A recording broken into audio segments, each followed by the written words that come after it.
Episode 237 on Sifted Games at sifted.net. I'm Shane Satterfield, your humble host for the next couple hours of intense gaming discussion. Alongside me, I have Matthew Kyle, and we're both coming off, at least in my opinion, the best week of gaming for 2020. You agree with that, Matt? Yeah, it's up there. It's funny that like you finally did that new intro this year and it's all us going to the studio. The intro is us going to the studio. We don't go to the studio anymore. I think we used that intro maybe 4 times. Like 3 or 4 times, yeah. Before we actually never did the show in the studio again. That's when COVID went crazy. It has been an awesome week, everyone. Matt and I have been playing our guts out trying to get through all the PlayStation 5 launch stuff. We're going to talk about... There's a big contrast to like last week with the Xbox. Oh, yeah. We're going to talk about it. In fact, we're going to review the PlayStation 5. It's our first topic in today's show. Before we get to that, though, just some housekeeping. If you're checking out the show on any of the podcast services out there, Spotify, iHeartRadio, Apple Podcasts, Google Podcasts, and you want to support us, head to patreon.com/sifted. That's SIFTD without the E. You can give us $1 a month, $100 a month, whatever you want. But our show and the site rely 100% on the donations given to us there at Patreon. And speaking of which, another way that you can help us is with Twitch Prime, and it's completely free. Here in the live stream, we already have a ton of people who have done it. Andy T. Monahan, thank you. Nox Aterinitis, I know I'll never get that right. Thank you. Mega Drive Guy, Jackaloper, Texture Glitch, Corey Film. Thank all you guys for Twitch Prime. Again, completely free. You can give us a free $2.50 a month. If you're watching on YouTube, the instructions are below, but it's very simple to figure out if you're checking us out on the wilds of the internet. So, Matt, it has been a crazy week for me, just beyond the fact that the PlayStation 5 came out and there's all these games to play to get ready for today. I got like my new TV stand and my mounting thing for my new TV for the wall. And I got the stand. I had taken my old stand not apart, but taken everything out of it. And everything was sitting in a pile. And then I got the new one. I was going to build the new one, slide it in behind the old one, slide the receiver into the new one, and then take the old one out. Well, I get the new stand and it's like busted. I'm not going to go into the details of it, but the bottom line is it was busted. I didn't even realize it was busted until halfway into the project. So I have my living room is a freaking disaster. I had actually planned on doing today's show from my living room instead of here because my wife is also gone for Thanksgiving. So I could have done that, but it's a complete disaster. So on top of all that, I've also, on the PlayStation 5 launch, I've also been dealing with all these logistics, and it's been crazy, but I'm glad to be here. This is where I center myself every week. Matt and I talking about video games. And before we get going, actually, I want to throw to Jared, who is running the TriCaster today. Jared, you sat and listened to Matt and I talk about PlayStation 5 and Xbox Series X now for months. You've seen our chat get hype about it. As someone who's more of a casual player, where would you say on a scale of 1 to 100 your interest is in buying a PlayStation 5 or an Xbox Series X? On Xbox, it's probably close to 0. Okay. PlayStation, 6 or 7. Okay. I'll buy it eventually, but I don't see any reason to buy it right now. Okay, and you got, just for the record, you just got your PlayStation 4, like a year and a half ago? Is that right? About 2 years ago, and I got a Switch about a month or 2 ago. Okay, so now you have wow, Jared, we're really rubbing off on you, bro. You got 2 consoles. Well, that's why I asked you about Breath of the Wild, because you and Matt were raving about it. Right. You were raving about it, and then I bought it and played it, and then you're both like, I didn't really like this game that much. Yeah, well, it's not that we didn't like it that much. It's that we didn't like it as much as everyone else is what it is. It's still a great game. Like, I think you're going to love it. But I'm very happy to hear you got a second console. That's amazing. So maybe we can elevate you above casual now. I think we've assimilated you into the Borg, my brother. That's good news. I like to hear that. I am disturbed when I see how much time I spent playing Breath of the Wild. So what the hell else are you going to do? We're freaking locked down. That's so true. It's all good, man. So that's great to hear. And like I said, we are about to review the PlayStation 5. It's our first topic for GameFace 237. Let's just get straight freaking to it. The first thing I want to say, Matt, is your point that you made in the show open about how different this week was from last week. Oh my gosh. It like night and day. This was a console launch week. This is what it's supposed to be like. It's so funny how people were like, there's no games. Oh my gosh. I was completely overwhelmed with games this week that are playable on PlayStation 5. Sure, maybe on another console, but I got to play them on my PlayStation 5 where they look amazing. So for me, this has been an amazing week. Like I said in the show open, the best week of gaming for me of the entire year. I have been in heaven. I've just been euphoric like all week, just jumping from one game to the next, fiddling around with the hardware. And speaking of which, let's start there. Let's start with the hardware, Matt. How has it been your first week with the PlayStation 5? It's fine. I mean, it works. That's all I really demand of it. It's ridiculously large. I set it up vertically because it just makes the most space sense. Otherwise, haven't had an issue with it. My only complaint is I don't like that when you switch to the HDMI input, it automatically turns on. Like I will turn my PlayStation on when I am goddamn good and ready. Like, but other than that, can't you turn that off? If there is I'm sure there is a setting for it, but I can't find it because we'll get to the OS later. Yeah, part of it might be your TV too, because I've been learning a bunch of stuff. It's the same input as my PS4. Like it shouldn't be any different on that. Yeah, but see, here's the thing: if you have like a HDMI control turned on your TV, then it may it's not. No, that kind of stuff gets very complicated. Whether you have it like turned on your receiver, whether it's on your TV, and whether it's on the console can all affect whether stuff turns on or off on its own. It's been I'll admit, it's been maddening for me for both this and the Series X to get that stuff tuned in, because it seemed like I got it set up for Series X okay, but then I had to do it all over again for PlayStation 5. So I hear you. It's all about that HDMI handshake, that CEC control. And it can be really handy and cool when you get it set up. Like, my new TV remote, now it controls everything. It controls my TV, my PlayStation 5, and my receiver. When I hit the power button, all of those things come on. When I hit the power button again, all those things go off. So there's good that can come from it, but you're right. It can be a pain in the butt until you kind of get them sorted out. Also, watching your unboxing footage here reminds me that Xbox definitely wins in the packaging department. They definitely made more of an event out of their console. They had like that. They're more of an Apple style to it. They had like a wrapper ribbon around it that had like their slogan on it. And PlayStation's just like, yep, here you go. Here's the box. It's white. Just open it. Like, get on with it. No, it did have more stuff in there. Like and it had like an actual instruction manual. It had like the quick start thing. What Sony always has. Little self-assembly with the stand there. How do you feel about the stand, Matt? It's fine. I hate it. I hate it. I stuck it on and I stood it up and that's it. See, that's fine. That is fine for you. And if you don't ever move your console, it is going to be fine. I move my console constantly. I'll bring it back here to capture footage. Then I'll take it back out to the living room to capture on the big TV with the full 7.1 audio to get the real experience of the game. But every time I do that, I have to the stand, it doesn't snap and stay on. So you pick it up, it falls off. Like when you're putting it in.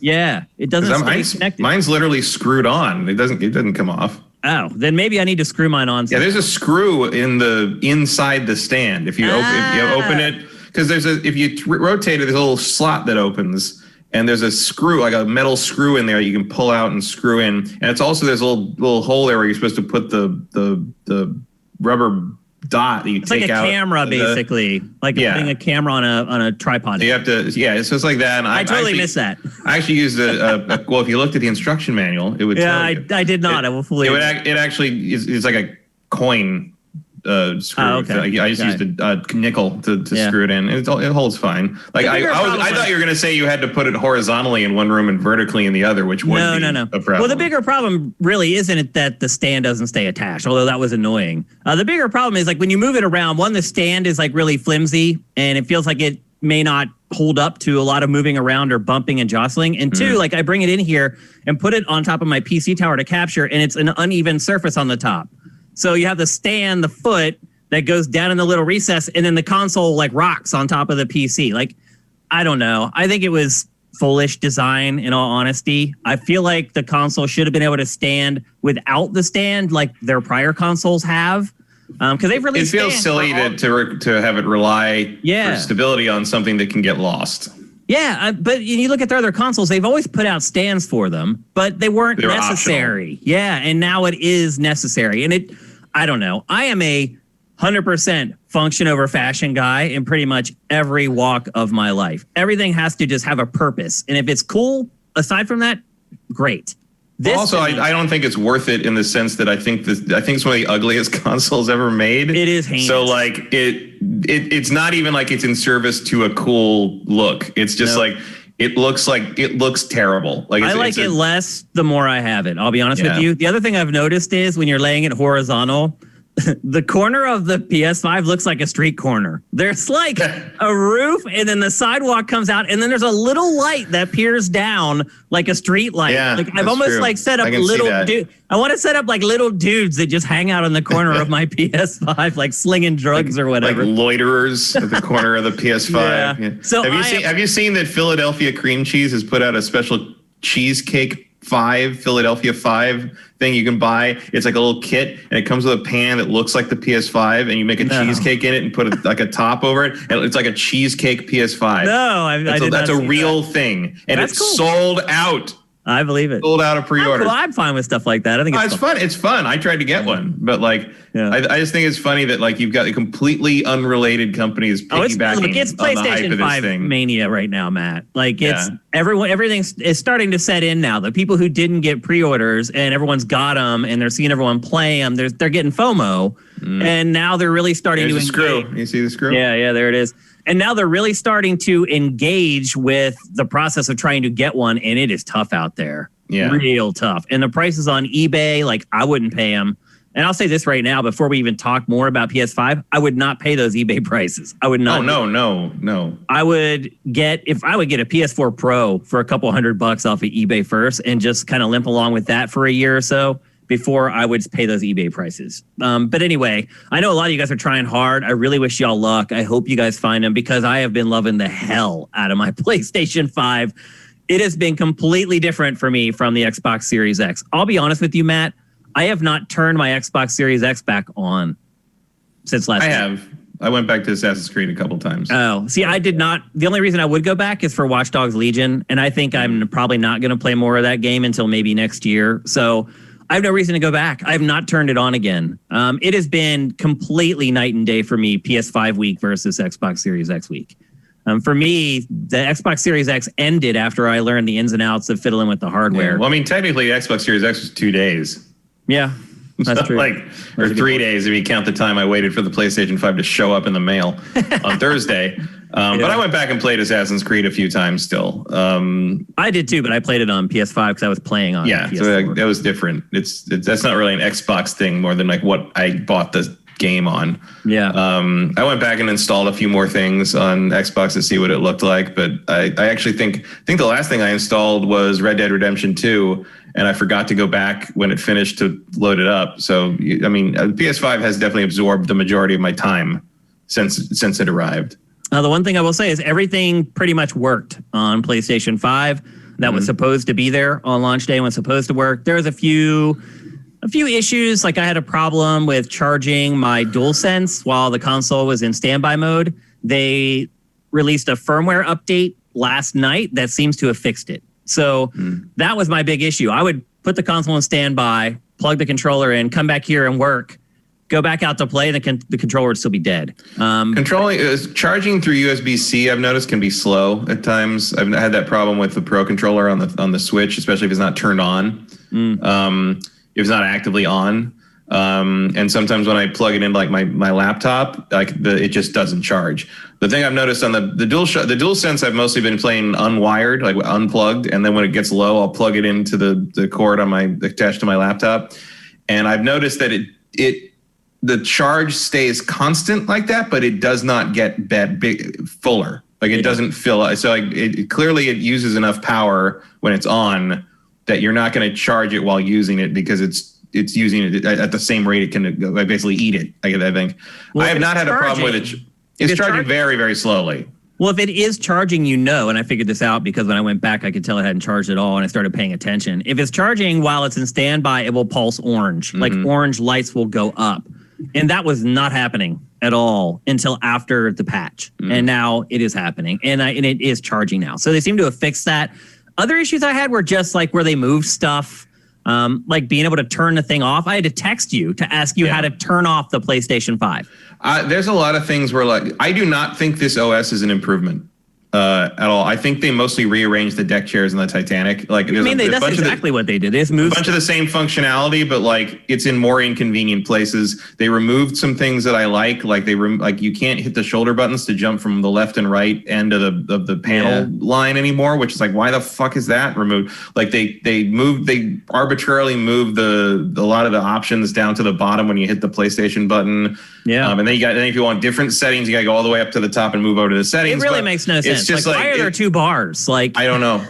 It's really weird. I agree with you. Like most of the changes don't make much sense to me. Now that I'm used to it, it doesn't really bother me anymore. No, it's just weird. Like yes, they swapped where yes and no are on the left and right sides when you have to confirm or deconfirm something. I'm like, why did you do that? Like I'm used to it this way and you moved it the other way, and so now I got to get used to that. It's just like weird. One thing I will say that I really like is they have an option to set a universal setting for the whole console for invert Y. Awesome. Not every game recognizes it though, so not so awesome. But they're getting there. What was it? Because I learned that because I tried to play Astro's Playroom and there's no option in Astro's Playroom to invert. You mean Y. Rescue Mission? No, whatever the Astrobot thing is. Yeah, that's Rescue Mission for PS5. Rescue Mission? Playroom is the PS4 one. Is it? Yeah. It's like, but there's no options in that game. Like you can't swap invert Y. So I'm like, what the hell is that? We'll talk about that. So I Googled that and there's a way to do that, but you have to do it in the system settings. But then like some games just don't recognize it and it's weird. And then like one game, I think it was Bugsnax, did not recognize it. And the next day it did. So weird. That is weird. So things are being updated and things are, that stability, whatever they called it, a stability update. There was no specific things. I have seen this stuff about the system's bricking while sleeping, which seems to be mostly tied in with Spider-Man Remastered. The majority of reports of that have been the system asleep while Spider-Man Remastered is running. I've had no problems like that at all. So neither have I, other than when I first started it up, it had to like rebuild the desktop or something. It had to like repair something, which I assume was just startup bugs. But there have been enough reports that I don't put it to sleep now. I quit all the games and turn it off, just in case something like that. Because the problem is like, if this thing gets bricked, you're not getting another one for a while. Yeah, so I mean, they'll replace it, but you're not gonna get one. Yeah, so maybe just stay away from that game for a bit. And I really don't want to have to ship this thing anywhere. So it's so that's a little troubling, but whatever. Like I'm sure they'll get around to fixing that or whatever. I'm in no hurry to play Spider-Man Remastered just yet. Oh, I've got plenty to get through. But yeah, for the most part, like moving like the settings up to like the top, like I was okay with that because they were like kind of buried in the prior stuff. But you're right, there's no reason to have like 2 crossbars now. And also there's other things that are like missing, like you can't add stuff to the home crossbar. Folders still aren't there. That's what or they put up, like you can see in the B-roll there, like the PS Plus panel is up to tell you like, oh, you can get free games, but there's no way to remove that. Yeah. Like I can't delete that from my lineup. Like I could do that on PS4 if they put up like basically was an ad in my little panel feed. I could delete that and get rid of it and just see the games I have. And I can't do that on this yet. I'm sure they might add that later. Yeah, I mean, look, it is week 1, so there it says Astro's Playroom right there. Where? The panel, like with Astro on the on the B-roll, it says Astro's Playroom. That's where I got that. Oh, got you. So I don't know. I think a lot of stuff like folders and things like that, I would expect them to come. I would also expect the ability to add stuff to the home screen eventually to show up. Now, PlayStation 5 does not have quick resume, but if you tap the PlayStation button, this little menu pops up from the bottom that we've been talking about, and there's an option there to like quickly return to your latest apps. And it's not quick resume, meaning that like the game isn't suspended and you go back and pick up right where you started. Yeah, it just quits it and opens the other one. But what I was getting at is that with these SSDs, these games boot up so freaking fast that like, I don't know how much of an advantage quick resume is. I guess what I'm getting at is I would rather Sony focus on some other stuff than getting quick resume. Yeah, I don't think that's a useful feature, especially because like what the Xbox does at least is it basically takes a snapshot of the RAM and stores it on the SSD. And that's more, the PS5 does not have much SSD bandwidth left to use on weird system stuff that I only use occasionally, because I've got 8 games installed in this thing and I'm down to 260 gigs. Like it's the storage problems are real already. And you've got it even worse because you have Call of Duty installed, which is just a giant beast. Yeah, well, the other thing, too, that I didn't realize, and this is something that I do want to talk about because this is something that does need to get fixed, is, and a lot of people may not even realize this, if you have a PS5, you may be playing the PlayStation 4 version of Assassin's Creed or Call of Duty. I was for a little bit. Now, and this is the crazy part. So I installed Black Ops Cold War for the first time on PS5. I never played it on PS4 at all. I played the betas on PS4, but not the actual retail game. It still downloaded the PS4 version of the game. When I went to download it, I just selected all because I got like the deluxe version from Activision or whatever, and there's a bunch of dumb crap in there. So I selected download all. It downloaded the PS4 version and the PS5 version. And then when it started, it defaulted to PS4. It's so bizarre. And what you have to do is when you go to the screen where it has like the bubble that you click to press play, there's an ellipsis right next to it. Click that. And then that brings up a menu that lets you select the version of the game you want to play. And to that, I had played Assassin's Creed Valhalla on my PS4 Pro, and then I did install it on PlayStation 5. It did the same thing. It installed both versions. But I hadn't started playing that before I realized it. So I saw the PS4 version was there. I deleted it, started playing the PS5 version, all my armor gone. The game starts, and I'm naked. All the armor that I had earned throughout the game is gone. My weapon was still there, thank God, because I freaking love that weapon. All my armor, all like my helms that I had earned in missions, like the animal helms, like all gone. That's weird. Yep. And then I shut it down and I like, okay, maybe I come back, like it's doing some kind of a sync thing in the background. I came back, still gone. So there are issues there. Also, first of all, if I'm playing on the PlayStation 5, it should default to the PlayStation 5 version. Yeah, that would make sense. I have to select that. Well, and the other thing is like, so if you put a disc in that, I haven't done this myself, but I know people who have, because I don't actually have any games that are both yet. But if you put a disc in that's a PS4 game that also supports a PS5 game, it will download both, like you said.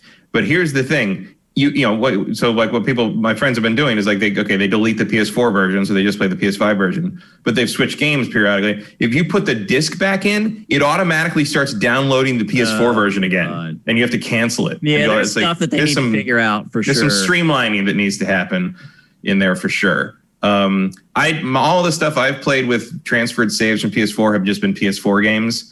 No Man's Sky, Horizon, Days Gone, God of War, and Shadow of the Colossus. I will say this. I think anyone who's played Horizon knows that one of the downsides of it is it takes forever to load that damn thing. Like when you first load from the title screen, you're sitting there for a while. Yeah. It takes 8 seconds on PS5. It's ridiculous. There are no load times anywhere in anything. Like, it's so funny. Like, I'm used to playing these games where you see it dip to black, and you like sit the controller down and like pick up your phone, maybe look at like your watch. Like, no, like you can't, it just starts. Like there's no downtime anymore. It's awesome. There's a great tweet that was like, sorry, I haven't responded to your text. Video games basically don't have load screens anymore. Yeah, they don't stop anymore. It's great. I love it. But to what we were talking about earlier, there's no doubt that Microsoft has done a better job with Series X handling the straddling generations. They've done a much better job than PlayStation has. The smart delivery makes a lot more sense now. It works. Yeah, and it does. It just does it. Yeah, and it hasn't really worked on PlayStation 5 for me anyway so far. But again, these are small things that I think probably by episode 238 will be fixed. Like I had the problem with the charging and I tweeted about it, and literally within 2 hours, first of all, I got some DMs from people who worked at Sony. And I'm not going to say who it was, but basically just telling me it's not just you. And then within an hour, boom, there was the update and it was fixed. So I don't want to harp on this stuff too much. It's not stuff that's really hard to fix, and I think they will get it sorted out. Overall, my experience with the PlayStation 5 this week has been amazing. Like, I love it. I don't like how it looks, but I love it. I think it's just more evidence that this both did, but I think this console in particular came in hot. Yeah. Like, these things barely got done in time, especially PS5. Everything else about it, but it works. Yeah. Yep. Again, and like I've said for some time now, I'm like, I don't like the way it looks. I think it looks dumb on my I agree. I think it's ugly. But I don't care. I mean, what am I going to do? Not buy it? Not play God of War Ragnarok? Like, no one's going to do that. I think once they put out black plates, I'll feel a lot better about that. I don't mind it, the white, because it kind of blends in with my wall. See, everything I have is black. So once I get the black plates, it'll blend in with everything else. I'll be all good. I do like kind of the understated glow it does. I was worried it was going to glow with like LED shit that would be in my eye line, and it would I'd have to turn it aside or something. No, it's really nice and subtle, and it's a pleasant lighting design. Even I don't like the physical form of it, but the lighting design is pleasant in a way that, because I just associate a lot of PlayStation stuff with shining an LED in my eye, going all the way back to the PS2, where the blue on the power button would just be like, Jesus, dude, come on, burn in your the power light on the PS2 can find you anywhere in the room. But that is aesthetically, in that regard, I think they nailed it on this one. And the controller, I think they nailed the controller's lighting, because as someone who was annoyed by that little slot on the DualShock 4 that would for the motion tracking, that just sort of okay, it's the color thing, right? Fucking color. Wow, yeah, it would shine right up under your they really got it better this time. Yeah, they did. Well, actually, that transitions nicely into the next part of this little discussion on PS5, and that is what I believe is the PlayStation 5 secret weapon, and that is the DualSense controller. Mind blown. Best controller ever created. It's not even close. First of all, I thought my controller was broken, Matt. I was playing Call of Duty and I was trying to squeeze the trigger and it wouldn't squeeze. Oh, because the haptic thing was... Dude. Put back, yeah. I was so I Googled it. I'm broken PS DualSense right trigger. There's nothing. And I'm what? So I pick it back up. I start playing.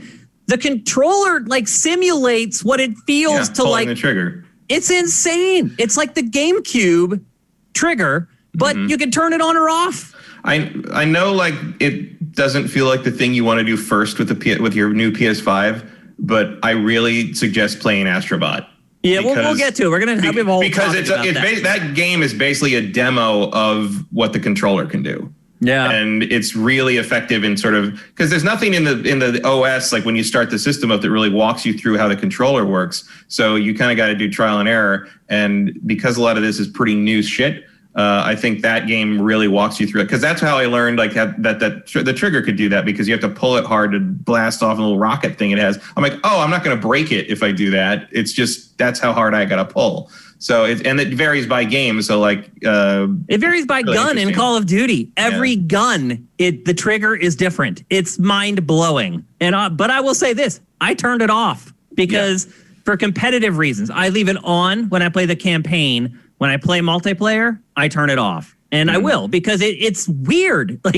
It's trippy, man. The first time it happened, I thought my controller was broken, and then I realized no, there's something in there pushing back against me. It's freaking awesome. I can't even imagine the stuff that they're going to start doing with this as time goes on. And again, there's a lot of cool stuff in it. And I'm used to some of that because I have used force feedback joysticks for flight simulator things. And it's a similar where it fights you and that kind of thing. But I also turned a lot of it off just because it's a cool trick. But I just don't think that's very immersive. Like it just annoys me. Like I think it does. I think it is. I like it. Like in games, like in Spider-Man, there's a thing where when he types on a keyboard, it does a little like tick tick tick, like a keyboard tick on you. I'm like, why do my hands feel that? I'm like, I don't. It doesn't make sense to me. Sensory wise, like why I'm feeling through my hands things that are happening. I think that's a game by game thing. That's the developer's decision to do that. Yeah. It's whether it's implemented. The bottom line is the functionality is there and it's freaking awesome. It's up to the developers to implement it well or not implement it well. I mean, I give them credit for the fact that like it does exactly what they said it would do. It's mind blowing, dude. Like I had no idea. Which is maybe the first time something like this has really come through in that way. Because we've heard the haptic feedback promise before, and it wasn't real. I mean, even on the the HD rumble on the Joy-Cons, and like this is the first one thing like that I really feel has like delivered on what they were it's legit. Claiming. Legit. It literally blew me away. But the other reason I turn this off in some games is because the biggest problem with the DualSense is its battery life.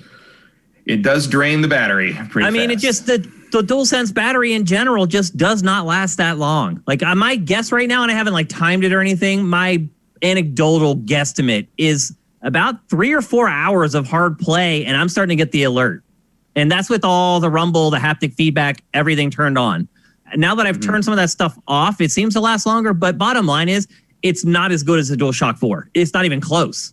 Mm-hmm. I would say 4 hours is about what I've been getting out of it. Yeah, that's bad. About right.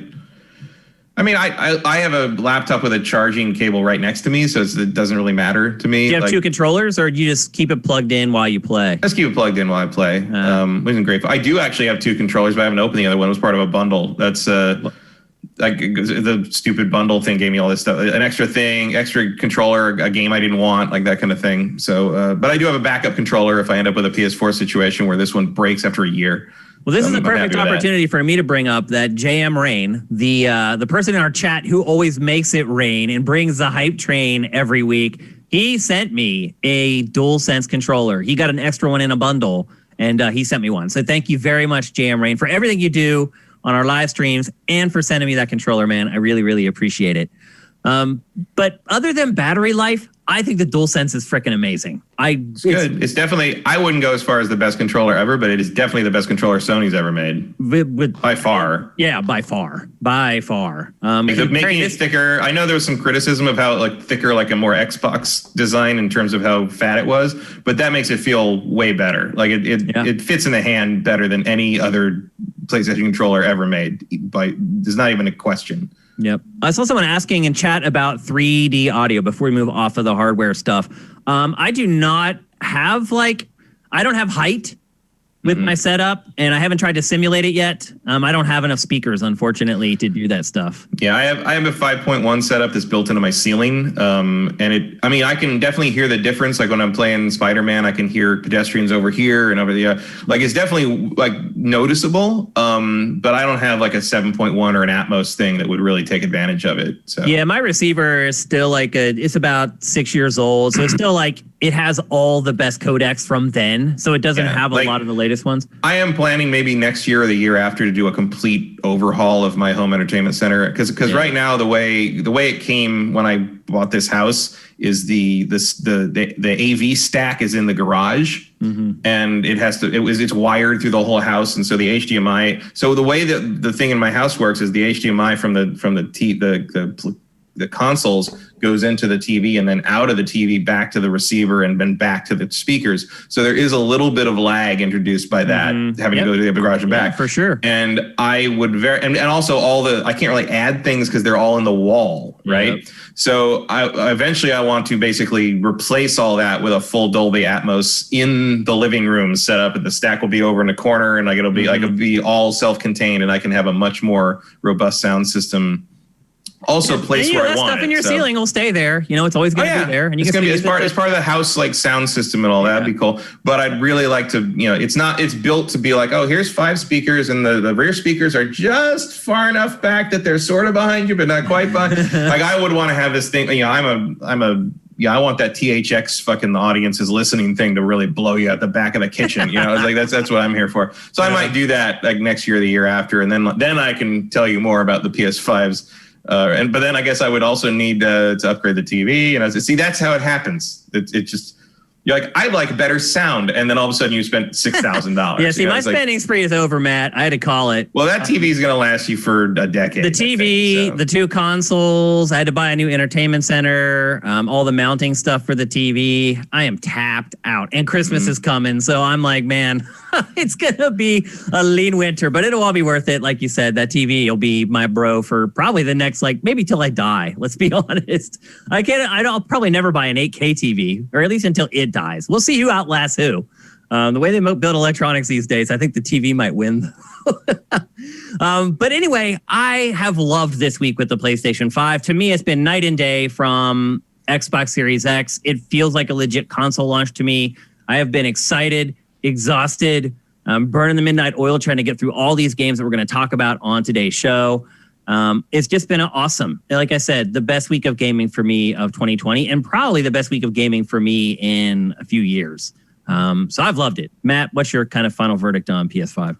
I mean, lives up to everything I was expecting it to. The stuff I installed to see how it runs and how the load times and visuals and frame rate are different I didn't really realize it at the time, but I installed, in addition to the new PS5 games, I installed No Man's Sky, Horizon, and God of War. And there was a moment where I was like, hey, God of War and Sekiro. Mm-hmm. And I'm like, oh, those are my last 4 games of the year. Nah. Going back to 2016. And I didn't even think of that. I was like, I installed my 4 favorite games of the last 4 years. And they're all on PlayStation, and 2 of them are exclusive. So it says something. And they all look great. I mean, obviously there's like, Horizon and God of War have the frame rate caps, and but Sekiro runs at fucking 60. Sekiro runs better than it does on my PC now. Yeah. And No Man's Sky got the next gen upgrade, and it looks great, and it runs smooth, and it's beautiful. Like it's everything works. It's a very tangible upgrade with the old stuff, and the new stuff definitely looks, even something as pedestrian as Godfall looks like something that couldn't be done on the last gen. It's subtle, and maybe you got to know what particle effects are, but like I don't feel like I'm playing a bumped last gen game, even when I am, like with Miles Morales. Yeah, even when that's what it is. Yeah. It's a tangible difference, and it's very satisfying, and I don't regret the Xbox purchase, but I do stand by my feeling that there's no reason to buy one right now. And I think Jared's 0 rating on his desire to buy one right now is very reasonable. I think it's accurate. Yeah. But PS5 is just like, I see where my money went a little more than I do with the Xbox right now. Yeah, absolutely. Yeah. I mean, if I didn't need it for work, I would regret buying it. I would absolutely regret buying it, particularly if I was in a pickle where I had sacrificed for it. I'd be absolutely. Yep. If you're only, I mean, we said it before, but if you're only going to buy one of these, PlayStation 5 is the answer, and that's the end of the question. And really. I feel more strongly about that today than I did 7 days ago when I said the same thing, and after I have both consoles. So 100%. I don't know where we get to a place where I can recommend someone buy the series. Where does that happen? The main advantage of the Series X right now for me is that I'm not worried about running out of storage space on it, because I hooked that SATA SSD up to it, so I have 3 terabytes to play with. Yeah. Whereas the PlayStation 5... And you paid for that a lot. I did. And the PlayStation 5, but like when, I can also use it on my PC. I don't have to use it for that forever. So to me, it's a more universal purchase as opposed to, say, buying that stupid... It's the one that plugs into the slot. That's really small. That's the bottom line. And it was the same. It was a little cheaper. It was a little cheaper than the official Microsoft expansion thing. That's only 1 terabyte. So, and the Sony. I mean, I will definitely. Does that work okay, Matt? By the way, yeah. I'm sure some people are wondering. I mean, as long as you only install backwards compatible stuff on it. That's all you can do with it. So it doesn't replace. You can install Smart Delivery and Xbox Series X specific stuff on it, but you will not get the same speed. You can't play from it, right? You can. Oh, you can. Okay. But it's just it might load slower by a few seconds, and it warns you actually, because I have the SATA drive as my default installation drive, because I figure I'm going to probably be installing more last gen stuff than new gen stuff, because there's not a whole lot coming out right now. in the near future, except like Cyberpunk.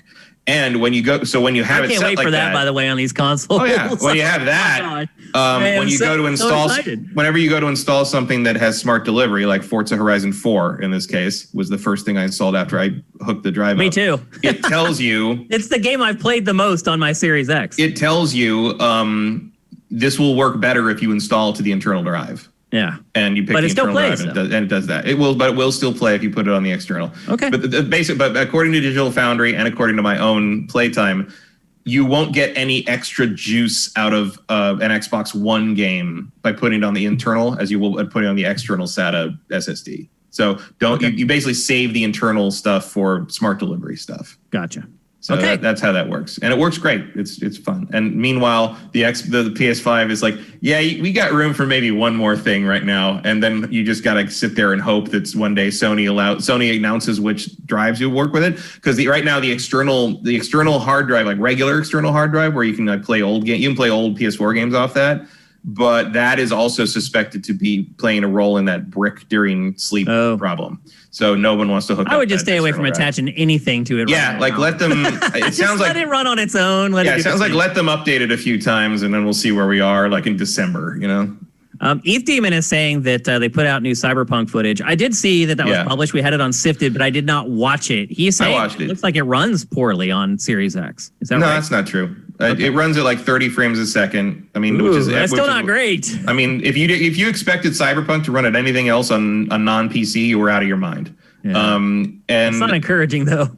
I mean, what's going to happen on like PS4? Because this is I mean, is it going to run onto the base PS4? PS4 I mean, they did not show PS4 vanilla and Xbox One vanilla, Xbox One S footage. They only showed Xbox One X and Series X, and they look roughly the same, except there's a resolution difference. There is slightly less pop-in on the Series X, but there is pop-in. Like the pop-in's there, and it's a little less populated than the PC version. It looks fine.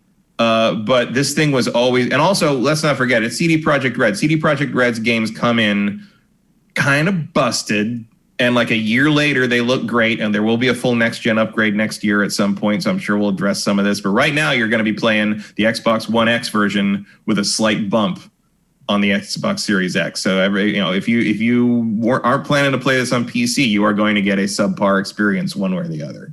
Eve Demon just clarified. He actually said Xbox One X, but it just shows you how confusing this nomenclature is. Yeah, it's dumb. So easy to get it all screwed up. But I don't know why they're upset. They need to come up with some new letters. Yeah. Okay, let's move on. Let's start talking about some of these awesome games that we've been playing this week, and there have been so many. The theme of this episode is going to be me assuming that Matt's going to play stuff that I'm not going to play, and maybe Matt assuming that I might play some stuff more than he did. So it's going to be rare that both of us have played the same amount of each game, but I think we'll both have our own perspective on each one at the very least. And the first one we're going to talk about is the remake of Demon's Souls for PlayStation 5. One of the only true PlayStation 5 exclusives available at launch. You cannot play this game on PS4. And after 5 minutes of playing it, you will figure out why very quickly. It is one of the most beautiful games I've ever seen. Yep. It may be the most beautiful game I've ever seen. Yeah, they have done. I try to stay away from hyperbole like that, but wow. Like just some flashes that you get like every once in a while when like a flame will just flicker the right way and it'll light up an enemy's face. It's horrifying. It's it is the self-shadowing is how all that's like. Just when you walk through doorways and the light that comes from your character correctly lights the rim and the door jamb, and the door jamb gets shadows on its sides because the light doesn't reach that part of the geometry anymore. Like it's just like all this tessellation work that like I've never seen anything like it outside of like one of those demos that they lied to you about with the Unreal Engine years ago. It's like, it's just incredible. And it's all happening in real time. And even when you turn it to performance mode, it doesn't really look that different. Like there's some lighting bells and whistles that turn off, but otherwise it looks pretty much the same. Like I haven't minded playing 60. I don't feel like I'm missing anything by playing in performance mode over cinematic. I play cinematic. I just wanted to look as good as possible because I know I'm probably never going to finish this game. So I am just trying to enjoy it as much as I can, as long as I last. It's just not that different. Like I'm very impressed by like it's using obviously some lighting techniques that are going to kill the frame rate, but also like it is a rock solid locked 30 in the cinematic mode. There is no stutter anywhere. Like there's rumors flying around now that Sony's going to buy Bluepoint. And after we've been seeing saying this that thing, for like we've been saying it for a while. But after if I'm Sony and I see them turn this in, I'm like, we need to not let these people work for anyone else ever again. They should have done that when ridiculous. They saw like a year ago when they saw the project being in development. Like, put it this way, there was someone who put up on Twitter a comparison between the original Justice League Steppenwolf and the new one from the stupid Snyder Cut thing they put out with all the spikes and shit. And I thought they were comparing PS3 and PS5 Demon's Souls versions of something in armor or whatever. And then I realized it wasn't, because the new footage from the Snyder Cut doesn't look as good as this game. I know, it's crazy. Like, it's ridiculous. It really is. Like, the character models, just for the enemies, all of them are just that blew my mind too. Like what we're looking at here, character models. Create the character mode on a Souls game that doesn't look like shit. Oh, I know. Wow. But even that, I'm talking about the enemy models too. Like, they're just so detailed. There's a couple enemies in here that, like, when I saw them playing the game, I'm like, oh, that's what that's supposed to look like. It's like, I mean, I did that a lot with this. I mean, it is definitely the biggest remaster ever as far as how much it improved upon the original. It is like, it's crazy. PS3, I mean, the Demon Souls was pushing the PS3 already. Yeah. They were compromising a lot of that is because From's engine was a piece of trash. Part of it, but also because, I've seen some people complain. It's like, oh, the new one is too green. There's too much foliage everywhere. Like, well, yeah, because you couldn't put bushes in the PS3 version because they were out of space. Like, this really feels like the original Demon Souls felt like it was held together with like Elmer's glue and paper mache. Like, it was just always on the fringe of just collapsing. This game is freaking rock solid. This feels like they just like brought the concept art to life. Like, the art is, I mean, that's the other thing. Like, you do see the core of the game is so strong because it's still the same exact game. I mean, what's really shocked me the most is how little the rest of the game has changed. Like, they tweaked very little things, but even enemy placement, everything is like identical. Even just the way like the animation works, they've added up some motion captured animation to the characters and stuff. But even as someone who's played a ton of Souls and ton of Demon Souls back, like, just killing things feels better in this one. Like, it's just, I don't know what they did. It looks a lot better, that's for sure. It's just maybe it's probably the DualSense and whatever vibration thing they're doing with that. Yeah. But just even early on in this part where you're just killing those first few zombies, I'm like, that feels like visceral. It feels real somehow. Like, I don't know how to describe it, but it feels really good to play in a way that the Souls games usually don't at first. You kind of gotta get into it. But there's just an organic kind of like quality to this that the other Souls games didn't have. And there's part of me that's just like, oh, I hope From's taking notes on some of this. Or maybe Bluepoint should handle some stuff for From going forward. They're going to get purchased by someone. So if Sony doesn't buy these guys, they're Microsoft's going to buy them, or Take-Two's going to buy them, or someone. Like, I don't know why people are sleeping. Phil Spencer's hiding in the ductwork over there, literally, they've cranked out like 3 amazing games in a row. Yeah, between this and Shadow of the Colossus, I think what Sony's got it. What are you waiting for? They've proven themselves. So, yeah, this game is amazing visually. Now, getting back to the game itself, everybody knows I'm not a huge Souls fan. And I did play Demon Souls a good bit back in the day. I didn't make it all that far, but enough that like I played this first level and realized everything was exactly the same because I had played that first level so many times before. So it is pretty much a 1-to-1 replication for people who have never played the game at all. They won't care. Look at on the bricks. Look at the way the shadow is coming on the side of the brick there. Like, just because that's not where the light source goes. It's amazing. And we're also watching this, Matt and I, through a tiny zoom window. Through a tiny zoom window that's a feed coming through like a USB stick that's plugged into the PC back in the studio. Yeah, and it's still just like, oh, it looks so good. It still looks amazing. Yeah, absolutely.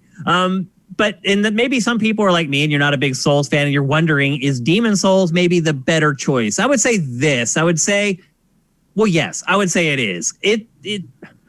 You can make more progress more easily in Demon Souls and actually feel like you're doing something. People always tell me about the Souls games, like, well, you fail and then you learn and then you do it again. My problem with most of the Souls games is that the failure is just too constant.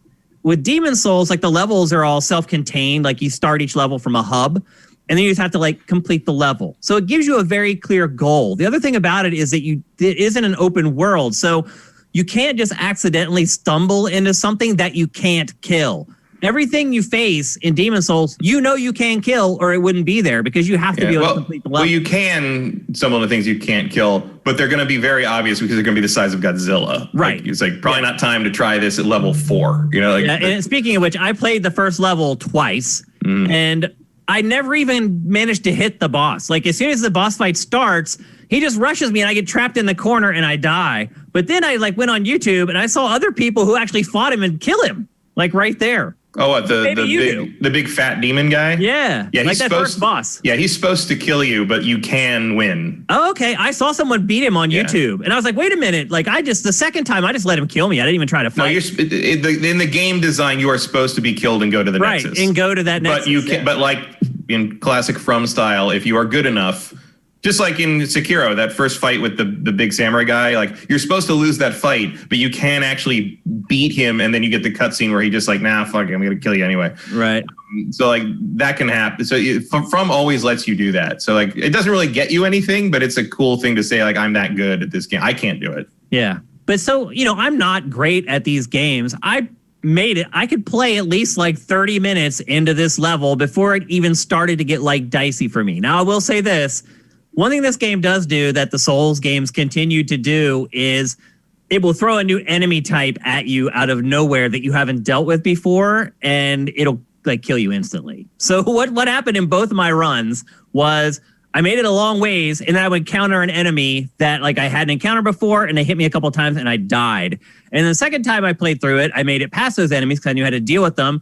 And I was walking up to this drawbridge, and this dude just runs at me with a pole and just stabs me through the heart and kills me. And I was like, that's Souls. That's Souls. Yeah. And I was like, I'm not doing it again. Like that was a breaking point for me. And that was a point where I said to myself, Matt's playing more of this, so I'm good.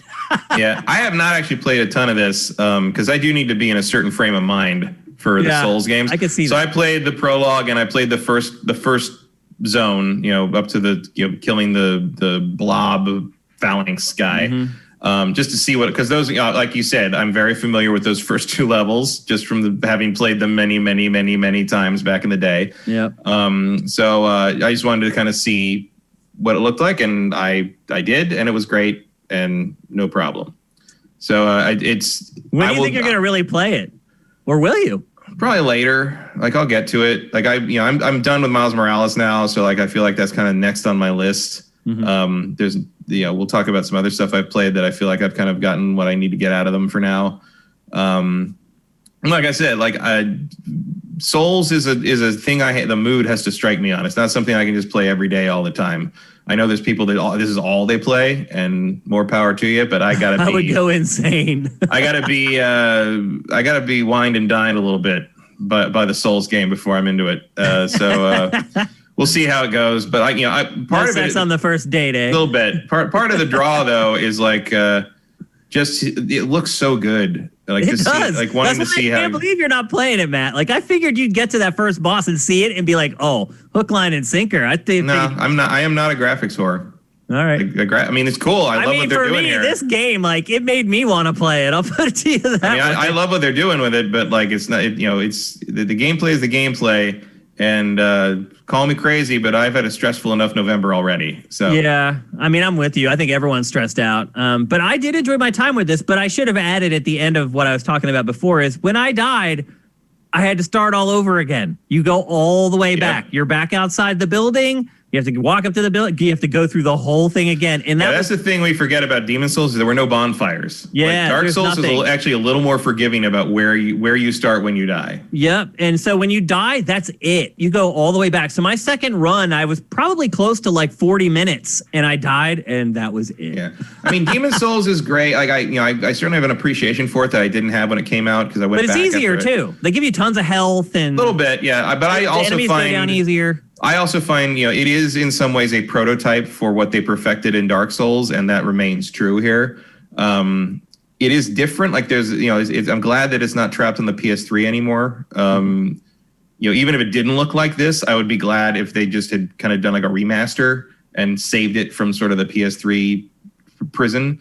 I mean, in all honesty, the PS3 version is like a piece of junk. So this needed to be done to this game. Yeah, it needed work. Even if you could still play the PS3 version, you needed to do something. And it's nice that they gave it, it's sort of with the Shadow of Colossus. It's like, it wasn't a giant hit. It was a critical darling, but it was nice that Sony gave it the attention it needed. Now let's see the Bloodborne 60 frames a second patch. But it's good. I mean, if you want to do this to all the From Software games, I'm not going to argue with you. It's very weird getting games that you're never going to finish. Like, I know I'm never going to finish this game. It's just never going to happen. I've only finished Demon Souls once. I don't know if I will ever finish this one. I'll give it a shot. I don't know. 40 minutes depends what I have to play or what I run. It's just so much easier to load up like Valhalla and just mindlessly run around for an hour. And just hack stuff up. Yeah. It's way more cathartic. It's like you're right, though. With everything that's going on right now, it's hard to play games that are oppressive like this one. How good does this guy look? Look at that. I know. Especially like me, I obviously can't. Like, if you compare it to what it looked like in the, it's just not even. I know. It's not even funny, really. It's just so they did amazing. So much work. Yep. And there I died. You died. Yep. So anyway, I don't know about that font choice. That's a strange font shift to the You Died font here. But it still looks like Gaelic or something. It makes sense, I think. Yeah, it looks very different from the one they used in the original. But so do you think you'll play more of this over the coming week? How about the coming week? I'll get to it before the end of the year. I just want to try to see what it looked like and be able to sort of compare it and talk about it. It was not a huge. It was a priority for me to get, but it was not a huge priority for me to like burn all the way through it. But so from what I've seen in probably the 3 hours I played of it, I think they nailed it. It's a great thing to show off your PlayStation 5 with. Yep. The world is mended at last. Yeah. Anybody will be able to get to that boss that you just saw. Yeah. And little things like where they're standing here, like when you walk across that in this version, it distorts when you step on it, and it's just like it didn't do that in the old. It's just so good. Yeah, they did a really, really good job. And look, it may have just secured them untold riches. Yeah, and I'd love to know what they wanted. Do you have them make new games? Do you have them just do endless remasters of Sony's first party stuff from back in the possibilities are endless with this team, I think. So. Yep. Absolutely. So there you go. That's Demon Souls for PlayStation 5. Also, one more thing because of the load time stuff, because obviously you don't have to wait through the load for the different places and for the fog walls and stuff.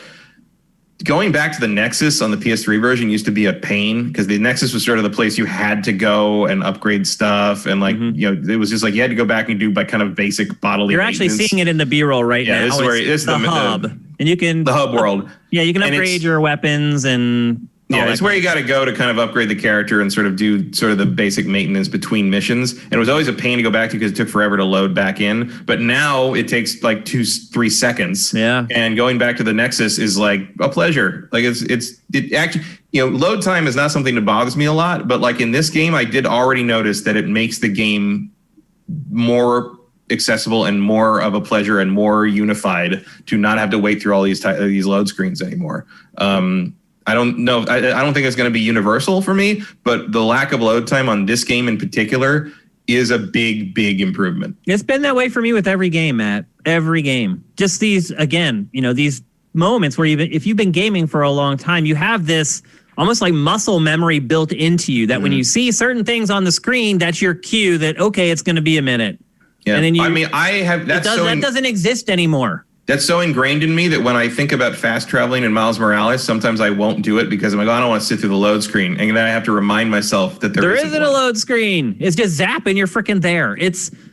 The SSD has definitely been a bigger revelation for both of these consoles than I thought. And I thought it was going to be a big deal, but it's been better than I thought, which is great, I think.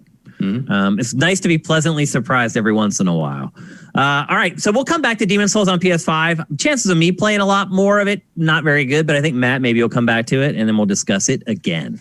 Next up, we're going to talk about another huge hack in the gaming industry.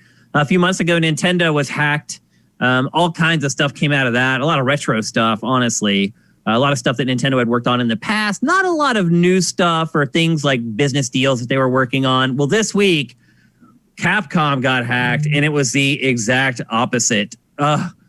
There was so much stuff leaked, and it wasn't stuff like, oh, they were working on like a Street Fighter for like the GBA and stuff like that. It was like things that they're working on now, projects that haven't come out yet, deals that they cracked with like platform holders and other publishers in the recent future. It was insane. The hackers tried to get a ransom out of Capcom. They didn't say how much that the hackers had asked for. Capcom refused, and they released it on the dark web, and now all the information is out there. Matt, first of all, do you think Capcom should have paid the ransom? No. It's probably better not to encourage that. It's the whole you don't negotiate with terrorists thing, I guess. Kind of, yeah. And also, I mean, does it suck that all that got leaked? Yeah, but the vast majority of people ever know it happened? No. You know, like I don't think it's going to hurt them in any appreciable way. Well, I guess it depends on your perspective and what your relationship is with Capcom. The first thing, the most immediate thing, and we can't show you B-roll of this because Capcom will give us a copyright strike, but we found out the release date for Resident Evil Village, the next Resident Evil. Is coming in April 2021. They found the release date for it. I think we had maybe predicted that. Yeah, anyway. That was pretty much what we thought. Yeah, like March, I think we April. said March, April. We didn't know which quarter they were going to try to slide it into. It just seemed to fit their usual kind of time window of when they announce something and how they show things and when they come out. Like I saw a lot of people saying like it sounded like it seems like that was way too early because they thought the game looked terrible when they've shown it, but it wasn't done yet. I'm just like, that first off, I think that's just what that game's going to look like, and second, like that tracks, like that feels like the time to do that to me, given how long it's been since it was announced. So it seems about right. Yep. So that's April 2021. And then Monster Hunter Rise, which is the Switch quote unquote exclusive that was just announced like 2 weeks ago. As it turns out, it's not a Switch exclusive. It's coming out for Switch in March of next year, which is a pleasant surprise. I really thought that might come a little later. But then there's a PC version coming before the end of 2021. So it's a timed exclusive on Switch before it moves to PC towards the end of the year. And my guess is after PC, then it probably will come to everything else as well. Once you got to run it on PC, why not? Why not make the money? I mean, it's going to clean up on Switch anyway. So you think Nintendo, and so we're going to get to in a minute here what some platform holders and publishers have been paying Capcom for stuff. My question, Matt, is do you think Nintendo paid for that, for Monster Hunter Rise, that essentially 6 to 8 months of exclusivity? Maybe, I don't know. Like, I feel like Nintendo doesn't really do that much. I feel like Nintendo just thinks it's your privilege to be on their platform. And things sell so well, especially stuff like Monster Hunter stuff sells so well on the Switch. I would think, like, why would you have to pay them to do that? It seems like you just get free sales for however long, and like you calculate, like, you know, revenue wise, like we'll run our course in the eShop by then, so we'll put it on PC, which is sort of the next big platform for Monster Hunter in Asia, and that'll be that. I just wonder though, with the success of Monster Hunter World on a because you got to remember, Matt, Monster Hunter for the most part up until that was basically a Nintendo franchise. And with World, it became the fastest selling, best selling Monster Hunter ever. It was, available on PlayStation and Xbox for really like the first time, like a legit big budget Monster Hunter. The old PlayStations had Monster Hunter a lot. I mean, it became associated with Nintendo because the Wii version exploded the way it did. Yeah, but those Monster Hunter games back in that gen, like they were literally barfing out like 2 a year. Monster Hunter World was the first time Capcom really put like big budget resources behind one of the games, and it released it for PlayStation and Xbox and not a Nintendo platform. So I don't think there's any issue with having kind of two Monster Hunter lines running concurrently. I don't either. Yeah, So I think that's what they're doing. I actually don't really think Rise will come to PS5 and you don't Xbox. No, I think that'll go to. I think it'll go to. My guess is that it's going to be more of a kind of a microtransaction online thing, in the ways like we think of like kind of a mobile game sort of thing. And I think it will go to PC because that's a logical place to put it in Asia. But I would be a little bit surprised if it came to consoles other than the Switch. Interesting. I think if you're going to put something else on the other consoles, I think you'd put like some kind of expansion or new version of World 2, maybe sequel to Monster Hunter World. So anyway, it's getting to be about time for that too. So that was the Monster Hunter stuff, and here comes the Resident Evil stuff, and this is even more interesting. First of all, Capcom is working on a Resident Evil Battle Royale. Sure, why not? Which is pretty crazy. They obviously, you're seeing it right now, they experimented with Resident Evil multiplayer-focused games already. They've done it a couple different times. Mostly it's with cooperative stuff and things like that. Not a Battle Royale. Matt, how do you think that would do? That sounds like an interesting prospect to me. I mean, maybe, but it's like at the same time, like I don't know. Like I feel like the Battle Royale, the Battle Royale thing seems a little played out. Like I feel like the dust has settled on who's going to win that fight. I mean, it doesn't hurt to give it a shot, but I have a hard time seeing this penetrate much. Unless they have a really interesting concept with how the zombie and monsters work in conjunction with the players running around. I mean, that to me is what it is. I mean, I think that is their angle that they could work to make it something that actually would be worthwhile and build a lot of interest. I think. Yeah, they just have tried the multiplayer Resident Evil thing many times and it just never works. So I don't know. The problem is they don't have the studios to build games like this. Yeah. Let's be honest. They don't have the studios to make a game like this. They're good at single player story driven stuff. Maybe they need to acquire or they need to find a partner to make something like this, but that's the problem. Like the concepts have been okay. Like I like the asymmetrical multiplayer stuff that they've put out. That I thought that stuff was cool, but maybe didn't use the Resident Evil license as well as it could have. But if you look right now, you're right. It's hard to cut through the Battle Royale noise, but to me, if there's one IP that could do it just based on name alone, I think it's Resident Evil. I think when people hear that and they think Battle Royale, they're like, that's probably going to be something different that I haven't seen before. So I think people are into Battle Royale and kind of multiplayer competitive stuff, see Resident Evil attached to that kind of game and think crap. Like I think it has a lot to prove. I don't think it's an automatic win on that at all. I think with the core, I think you're talking about the core for sure. The people who watch GameFace, listen to GameFace, absolutely. Casual folks, I think they see that. They're like, oh, it's like Warzone with Resident Evil? I think they'd be interested, at least to learn about it. So I think it'll come and go and we won't even notice.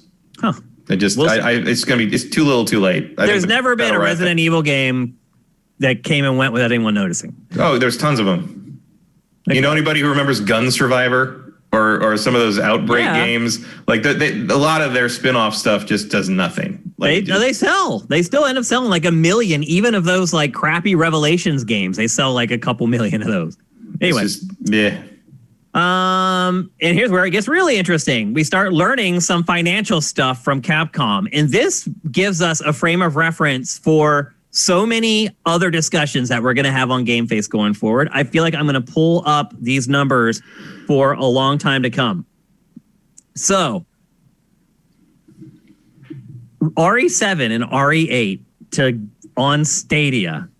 Google paid Capcom $10 million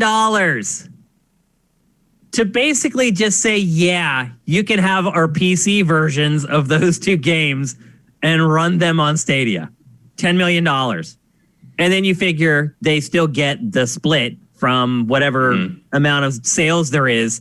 That's a very, very nice deal. That's a lot of free money. To me, Stadia completely overpaid there. Now, here's a place where I feel like maybe Capcom could have got more money. Resident Evil 7 for PlayStation VR. PlayStation gave Capcom $5 million. That's it. That's all they had to give Capcom to make Resident Evil 7, first of all, a VR game. And second of all, exclusive to PlayStation VR. And then they also got, if you remember, they got exclusive like DLC stuff on PlayStation as well for $5 million. That is worth every penny. Every penny. So you have two deals there. One looks like Capcom made out big time for doing nothing. They made $10 million just because they have that code.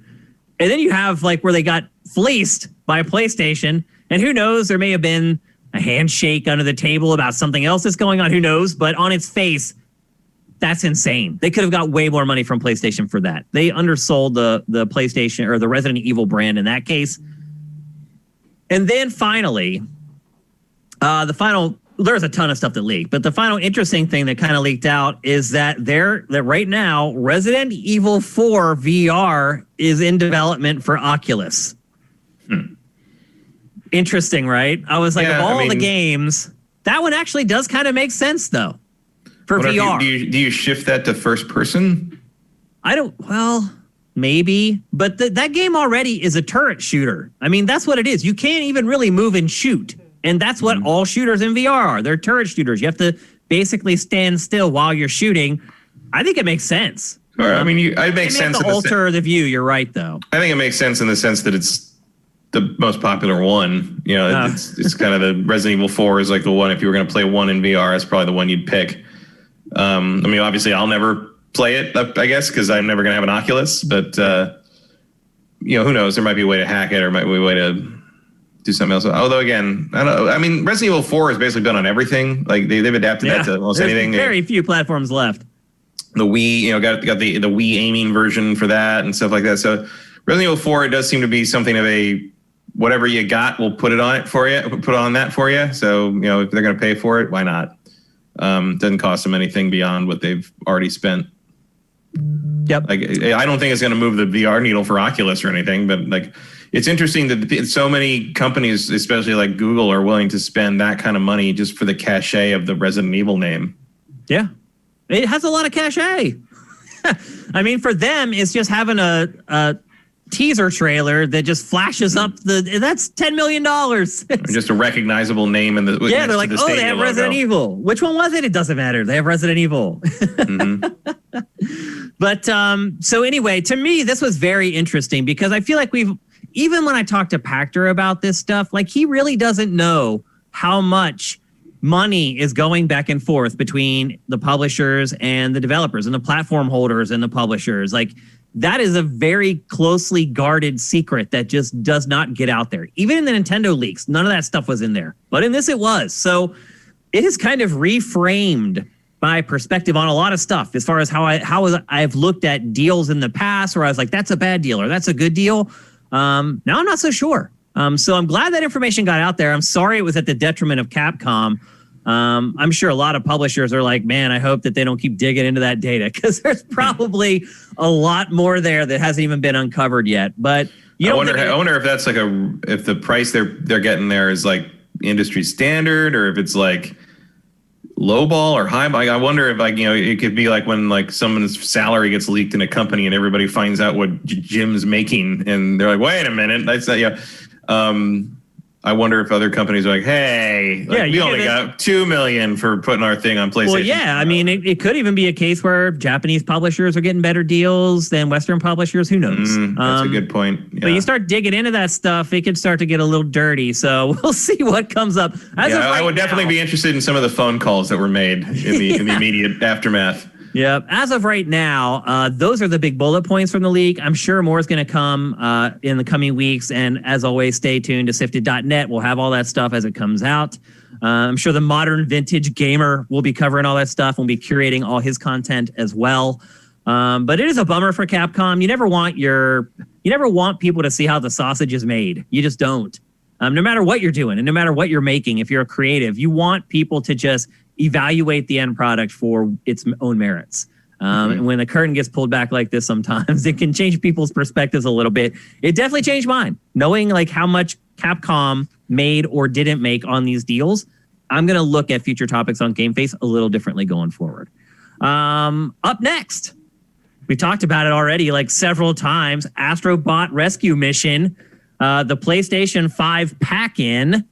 That actually ended up not being a pack-in. It was not pre-installed when I got my PS5.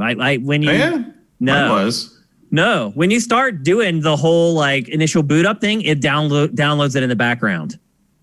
Must be a real small game then. It is. It's only like a couple gigs or whatever. And in the amount of time it takes to like set up and transfer everything, if as long as you have a decent connection, it's done by the time you do that. And it is Astro's Playroom, by the way. Oh, it's Astro's Playroom. Why do I keep calling it the old game? Because Astrobot Rescue Missions, the PSVR one. Oh, right. That is the most recent one, not this one. Yeah. Astro's Playroom. Right. Yeah. Sorry, guys. Again, I have been playing like 8 games this week. They've all been jumbled up, and I've been seeing like screens probably for the other Astro games on my PlayStation 5. They're leaning hard into this character, and I approve. Like, yes, this should definitely be one of their go-tos from now on. Yeah. So we've been talking about the DualSense and how impressed I have been with the DualSense. And Matt mentioned earlier when we were talking about the controller, how this is kind of what really shows it off. And he's absolutely right. My big thing with this game is that it doesn't do much more than that. As someone who likes 3D platformers and considers himself a connoisseur of the genre, it's not a great 3D platformer, but it will blow your mind for sure. At least for like the first hour or so you play it. Like I found the first hour was like exhilarating, just feeling all the different stuff the controller could do. And like when you start pulling stuff up, feeling the resistance and the triggers and the haptic stuff. But then I played 2 of the 4 worlds, and I kind of felt like that was enough. That was it. I was done. That's exactly what I did too. When I got to like the 8th climbing section, that's because again, it does show off all the functionality of the DualSense. And like there's all these goofy like Ape Escape kind of ish climbing sections. It is a throwback. It is Tokyo Studio that makes this, and they made Ape Escape. So there's these climbing sections where you play as you get into like a monkey robot suit and you have to climb up walls. And it's the most annoying thing. And you have to use like the motion controls on the DualSense to like grab each handhold. It just became annoying after a while. And the platforming stuff in it is pretty rudimentary. I kept playing it for the boss fights basically after I got through the first hour. But that first hour, wow, it really does show off what the DualSense can do, every little feature of it. Matt, what is your favorite thing that the DualSense does? My favorite thing that the DualSense does is it has decent analog sticks on it. It's another step up in terms of the physical design of the analog sticks. I think in terms of like kind of like haptic gimmick things, I think the best thing that I saw it do, because I played this level, the GPU jungle thing, and I played the SSD Speedway. And in SSD Speedway, you get in these little rocket pods, and when you get in a rocket pod, you have to like zip them up to get in the rocket pod and take off. And the zipper effect is really disturbingly convincing. Like you swipe up on the touchpad and it does this zipper thing on your thumb, and it's like, that's weird. It's and like, creepy. That happens with the monkey suit too. Yeah, that's the thing with the back of it, and you feel the vibration going. Feel the zipper. Up. Yeah, it's bizarre, and it's like witchcraft. Some of the stuff it's like does. It reminds me of like a tactile version of. You remember when like Dolby came out with that thing where they could simulate surround sound in the headphones, and you're like, what witchcraft is this? Like sorcery. It reminds me of that. Like when the 3DS, and you can see 3D without glasses. Like the first time I saw that, I was like, how the hell are they doing that? Like, yeah, but this is more. I mean, that's like kind of a polarized screen. This is more like. They're doing something that tricks your brain into thinking that it's happening. Yeah, and like it's a little disturbing. It's like that thing on, I can't remember what the words are, but it's the thing where you hear a computer voice say something, and depending on which word of text you're looking at, it says one or the other. And so your brain kind of makes it sound the way it wants it to sound. It feels like they were consulting psychologists at some point. Or it's like that pink dress thing, that meme that made it around. Where some people the blue dress and the white gold dress. Yeah. Yeah. Where some people saw it one way and biology. Other people, yeah, it's just some weird glitch in people that makes some people see things one way or the other. But you're right. It's like manipulating physiology to some extent, and it's very clever and smart, but. Unfortunately, the game loses steam pretty quickly. It is free, so it's like whatever. But I as like kind of free demo. Here's how your new console works. Games go. It's pretty good. It's one of the better ones. It beats that Snail Maze game on the Sega Master System. Yeah, but anybody who's like getting a PS5 and they're like, well, I have Astro Bot, that'll hold me. It's not that. You definitely need to get at least Miles Morales or Demon Souls along with it, I would say. Yeah, you need to get a game with your PS5. This is not going to get it done. Although you do also get another game that we're going to talk about in a little bit, free with PlayStation Plus, only until the end of November. There's going to be a lot of salty people who weren't able to score a PS5 the first month who are not going to get that freebie. And that's Bugsnax that we're talking about, and that's later on in the show. But there's no Rezo gun, Matt. No. There's no hardcore arcade game. There's just no game like that you're getting free at launch that you're going to play like 5 years later is what I'm getting at.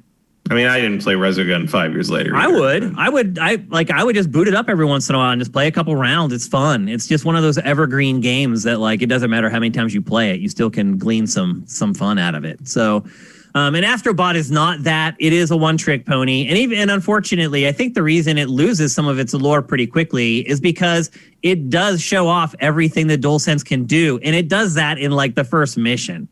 And after that, it's just you're seeing the same functionality over and over. And then you're relying on the game itself to keep you going. And it's just not quite there. But it's free. So it's hard to complain about. But again, if you're planning on buying a PlayStation 5 without a game because of this one, it's a bad move. No, yeah, it's not. Definitely plan on getting yourself a game. Anything else you want to add about it, Matt, before we move on? No, just it's adorable, and I'd like to see adorable. I'd like to see them give Astrobot his own full-fledged like Banjo-Kazooie quality solo game at some point. Because the other thing too is like this game is really simple. You have a jump and a double jump, and the double jump brings up the water, and that will defeat enemies. So if you basically double jump over enemies, it kills them. And then you have like a basic attack, and then you have like a slingshot. So I guess really you have the three tenets that you need, but you have adventuring and you have shooting and you have jumping. So the only thing I ran into was just like, like I said, this has no option to invert Y in the game. You have to set that in the console settings, which I didn't know existed. Until I was like, why can't I invert the fucking thing? And so I Googled it, and someone said, and I found, on Reddit, it was just like, oh yeah, you got to change it here. I'm like, oh, I didn't even know that because the PlayStation doesn't tell you anything. But so that's if you run into that problem, that's the problem. There's literally no options in this game. Like it's weird. It is really bizarre. It is cool too how the game is like a tour through PlayStation consoles. Yeah, it's all it's fun. Like you collecting like basically all the old consoles and all the controllers and like the multi-tap and stuff like that. Black box for PlayStation VR. Yeah, it's hey, remember this? Yeah, I hate it because it doesn't have HDR. Like jerks. Where's my adapter? Yeah, and that part of it is cool. It is like a tour through like the history of PlayStation. Yeah.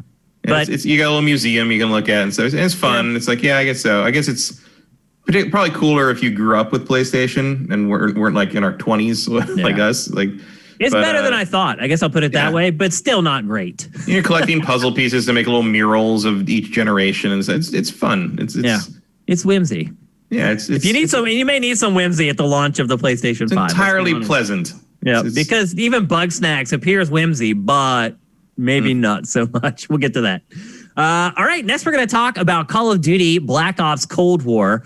I'm the only one who's played this, I'm assuming, Matt. I'm guessing you haven't. I didn't touch this one. No big surprise there. I don't have that kind of hard drive space. Yeah, exactly. And I will say this, like my PS5 hard drive, it looks like you're going to be able to fit like 9 or 10 games. That's my guess. Like big games, like 9 or 10 big AAA games before you're going to have to delete something. That's how it seems to me. Yeah, I've got 8 games in right now. You got room for one-ish more. 1, 2, 3, 4 PS5 games and 4 PS4 big. No joke, like Horizon, God of War. And I got like 260 gigs left. Yep. So I probably fit 3-4 more games in there. It's really not as bad. It's not terrible, but it's also like on my PS4 with my expanded extra external hard drive and my my 2 terabyte internal drive I replaced the standard one with. I've got like 80 things installed. So it's a definite change in how much you have access to at once. Sure. Maybe it's a short, sharp lesson in organizing your shit and playing things before you move on to something else. But like in general, I would like a little bit more. But it's fine for launch. Like, we're not drowning in upcoming releases right now. Vincent did bring up a good point in chat that I should bring up. When I said that, if you don't get a PS5, you can't get Bugsnax, that's only for people who don't have a PS4. If you have a PS4, you can claim it right now. You can't play it yet, but you can claim it. It'll be in your library. Then when you get your PlayStation 5, you can play it on your PS5. So anyway, let's talk Black Ops Cold War. I'm the only one who's played it. I jump on this grenade every year. And I know a lot of you guys aren't into it, although I just throw it back. Yeah, you do like the R1, the throw the grenade. It's R1 it every time. Like, nope.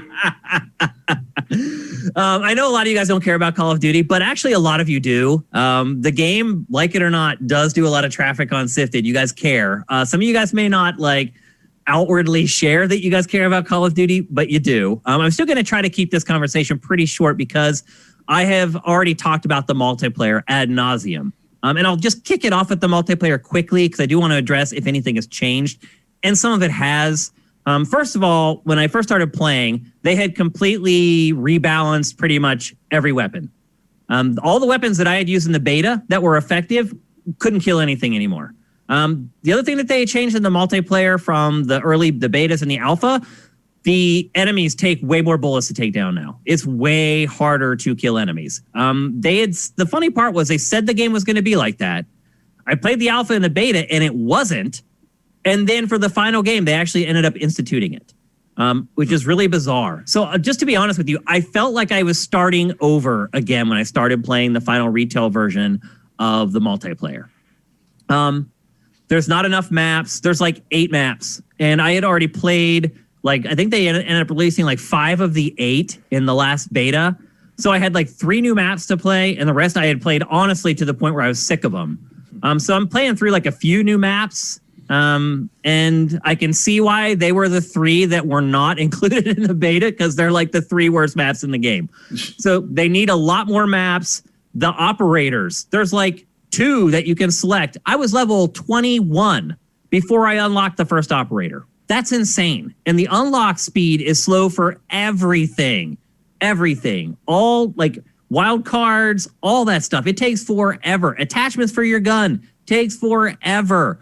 And I think a lot of it is they're just trying to elongate the process because there just aren't as many guns because the game is set in the 80s, which is a perfect segue for me to start talking about the campaign. First thing I'll say, and I know someone's going to ask, and Matt might even ask before this discussion is over, is there a moment like no Russian in this game? No, there is not. They do give you the warning at the beginning, extreme, blah, blah, blah. Do you want to turn it on or off? There's nothing in this game that's going to shake you to your core or make you feel bad about playing video games. What'll make you feel bad about it is the plot. So it's basically an 80s buddy cop movie. It's set in 1981, or at least it kicks off in 1981. Ronald Reagan has just been inaugurated president. The Iran hostage situation had just come to a conclusion. Reagan's all pissed off. He wants to send you and your team of, in all honesty, by the time this game is over, scumbags into basically get revenge on the people who orchestrated the Iran hostage crisis. And that's where it starts. But eventually you run into, every Call of Duty has to have, the one bad guy that you're going to chase throughout the whole game. His name's Perseus. And there's a nuke that's gone missing, and you think he has it, and off you go into another Call of Duty campaign. But that really is where the similarities end. The reason I love Black Ops campaigns is because they always try to do something different. Remember back to Black Ops 2, had branching story paths, multiple endings, had this weird RTS thing that you could play. It's called forward base, I think is what it was called, Matt. I think I just remember what it was called. Something like that. So Black Ops is where they try new stuff. So I was expecting new stuff in this, but nothing like what I ended up actually getting. This really flips not even Black Ops, Call of Duty campaigns on its head. There are stealth and spy/espionage missions in this, Matt. You literally stealth where you have to crouch and hide and sneak around and move around enemies and try to go undetected.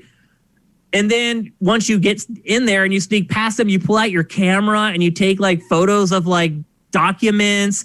Every like mission comes with like a dossier with all this evidence in it, and you like sort through the evidence. And then once you get into the mission, you have to find more. And there's this whole like web of intrigue that's like building up under the surface of the game. And while you're doing this, just like prior Black Ops games, you're making choices in the campaign, and big ones. Most of the decisions are like, do I let this person live or do I let them die? And they provide a lot of great context for that. They'll be like, hey, this guy was not your ally. He was working for you, but he was not really your ally. Are you sure you want to let him go? He may go back to the other side. And so you know the context when you make those decisions. And then later on, that stuff pays off. It absolutely pays off. There are, I think, 3 endings or something like that. I don't know. I only played it once and got 1 ending. I did some searching. It seems like there are 3. So that is out of the ordinary for a Call of Duty game to have multiple endings with branching story paths. Really, the only games that do it are Black Ops. So all the over-the-top stuff, the pacing, really good. It is a little awkward with the stealth missions because what will happen, Matt, is you'll go into like a building, you'll infiltrate like the KGB or whatever. You'll sneak in, you'll use your camera, you'll get all this stuff, and you'll sneak out. And then there's like a set piece, like right outside, like where all of a sudden all the tanks are rolling in and there's planes and there's stuff blowing up everywhere. They do have problems kind of spackling over the edges between like the big set piece, high action stuff and the more thoughtful, like spy and espionage stuff. But it does work. That's the thing. It does work. They wanted to make an espionage game, but they still had to make a Call of Duty. Yeah, well, I think the guy who wrote the plot for this, that's kind of his background. And I think maybe their perspective was, look, we hired him because this is his background. We should probably make it work. So it looks to me like there isn't that much of it. There's only like 3 or 4 like missions where you have to do that. So it looks to me like they were humoring him and they're like, sure, we can make that work. You know, if you want a few missions to kind of sell the fact that these guys are going, you know, behind the screen to do these jobs like that, it'll accentuate that point and pound that point home more. So I understand why they did it. And it does make sense and it does work. But like I said, it can be a little jarring to come out of that stuff. But beyond that, you have latitude in the order that you choose your missions. Like as soon as you start the game, there are 3 missions to choose from. You don't even have to start the game the same way as everybody else. And as you start doing that, like side missions start appearing, they branch off. Like the narrative structure is certainly the best of any Call of Duty I've played, including Black Ops 2, which to me was sort of the gold standard for that stuff going forward. And then you have like all the other cool stuff that only Treyarch does that other developers don't do. You have tons of hidden like little arcade games. Like there was an Outrun arcade machine. There's Pitfall, like the whole Pitfall game. I started playing it and I was like, oh my gosh, I remember this. I ended up playing it for like 30 minutes or whatever. It's just a spectacle. There's really no other way to put it. The set pieces are, I don't know how they keep coming up with new stuff, Matt, that it's just like, just blows your mind. But somehow they managed to keep weaving these crazy dreams of destruction that they've included in these sets. And they're amazing here too. Just stuff happens that you're like, how did they even think of that? And it's implausible. And the whole plot's really implausible, to be perfectly honest with you. There's no way that this little band of U.S. soldiers are running all over the globe doing the stuff that these guys are doing and getting away with it. And another thing I would say about the plot and kind of the tone of the game, other than it being like this corny 80s thing, when you're flying in the chopper, you hear 80s music, or, you know, when you're hanging out back at base, you're hearing 80s music. There's that kind of pastiche put all over the whole thing. But really, the tone overall is that these people are terrible. So Ronald Reagan is in the opening cutscene. And in the opening cutscene, he's telling them what he wants them to do, which is basically like a bunch of illegal stuff that they can't do. It's against like war crimes and all this other stuff. And basically Ronald Reagan just says like, find a way for plausible deniability. Basically, commit war crimes and find a way to cover it up. And off you go. And that's what you do. And that's what the whole game is. You're out committing war crimes and trying to find ways to cover it up. Maybe that's what the Cold War era was all about. I did grow up in that era. It pretty much was. And I do remember being terrified that the world could end like any day. Like that's the way it was to be like a kid back in the 80s. Like you watch the news, which you didn't a lot as a kid, but if you ever did watch it, they're like, Russia could just bomb us any day and we could all die. And you go to school and they give you these drills and so I do get where the game is coming from. And so maybe that is what was happening in the 80s. It is not historically accurate, I should add. No, I think a lot of stuff. It's not even close to historically accurate. No, there were not a lot of high-speed Jeep chases down a runway, blowing up a cargo plane with a remote-controlled car. But a lot of weird war crimey shit happened behind the scenes. Not these things specifically, but it's interesting if you read into the actual history. I mean, it was a lot. The KGB did their own stuff. I mean, it's not it wasn't just but it was an imperialistic chess game between the superpowers, and mostly what happened was other countries got caught in the middle of it. Yeah, and there does seem to be some of that in this. Yeah, well, yeah, for sure, because you go to you start in Amsterdam, and then you're all over the globe, and they find some stupid reason to take you there, which is fine. Part of what I like about this series is going to all these different locations. Yeah, changing up the environments is important, as we will see in another game coming up shortly. Yeah. And the protagonist is he's just the guy that you play the whole game. You can kind of customize him, but it's not like you're playing as this guy at 1 minute and then this other guy the next minute. And I prefer that. I prefer a narrative where I follow one character. It makes the game feel a lot more thoughtful. I actually ended up caring about the people on my team and on my squad in this campaign, whereas in a lot of Call of Duties, I honestly just don't. Well, I think one of the weaknesses there is that Modern Warfare did the character switch thing as part of the story it was telling. Right. Yeah. And the big payoff was the nuke that kills off one of your three characters, right, which you don't see coming when you play that game. And I think a lot of the games that followed it sort of fell into this trap of thinking that had to be something they did. And I don't know if it took this long to get away from that. The Black Ops games usually stuck with one character, didn't they? Yeah. That's what I said. I always like them more than the other ones. They always follow one character, or maybe the switching thing can die. Yeah, the switching thing can work, but there has to be a reason for it. You can't just put having the multiple characters isn't what makes that interesting. It's interesting because the narrative structure requires it. It worked. And it will do something that it makes you go, oh, that's why I was playing these different characters, and that was super worth it. And also, you have to make each character story interesting, which I find a lot of the Call of Duties fail at. But the Infinite Warfare also was pretty good about only having you play the one guy. Yep. Yeah, that's true. As a that's result. a good point. Yep.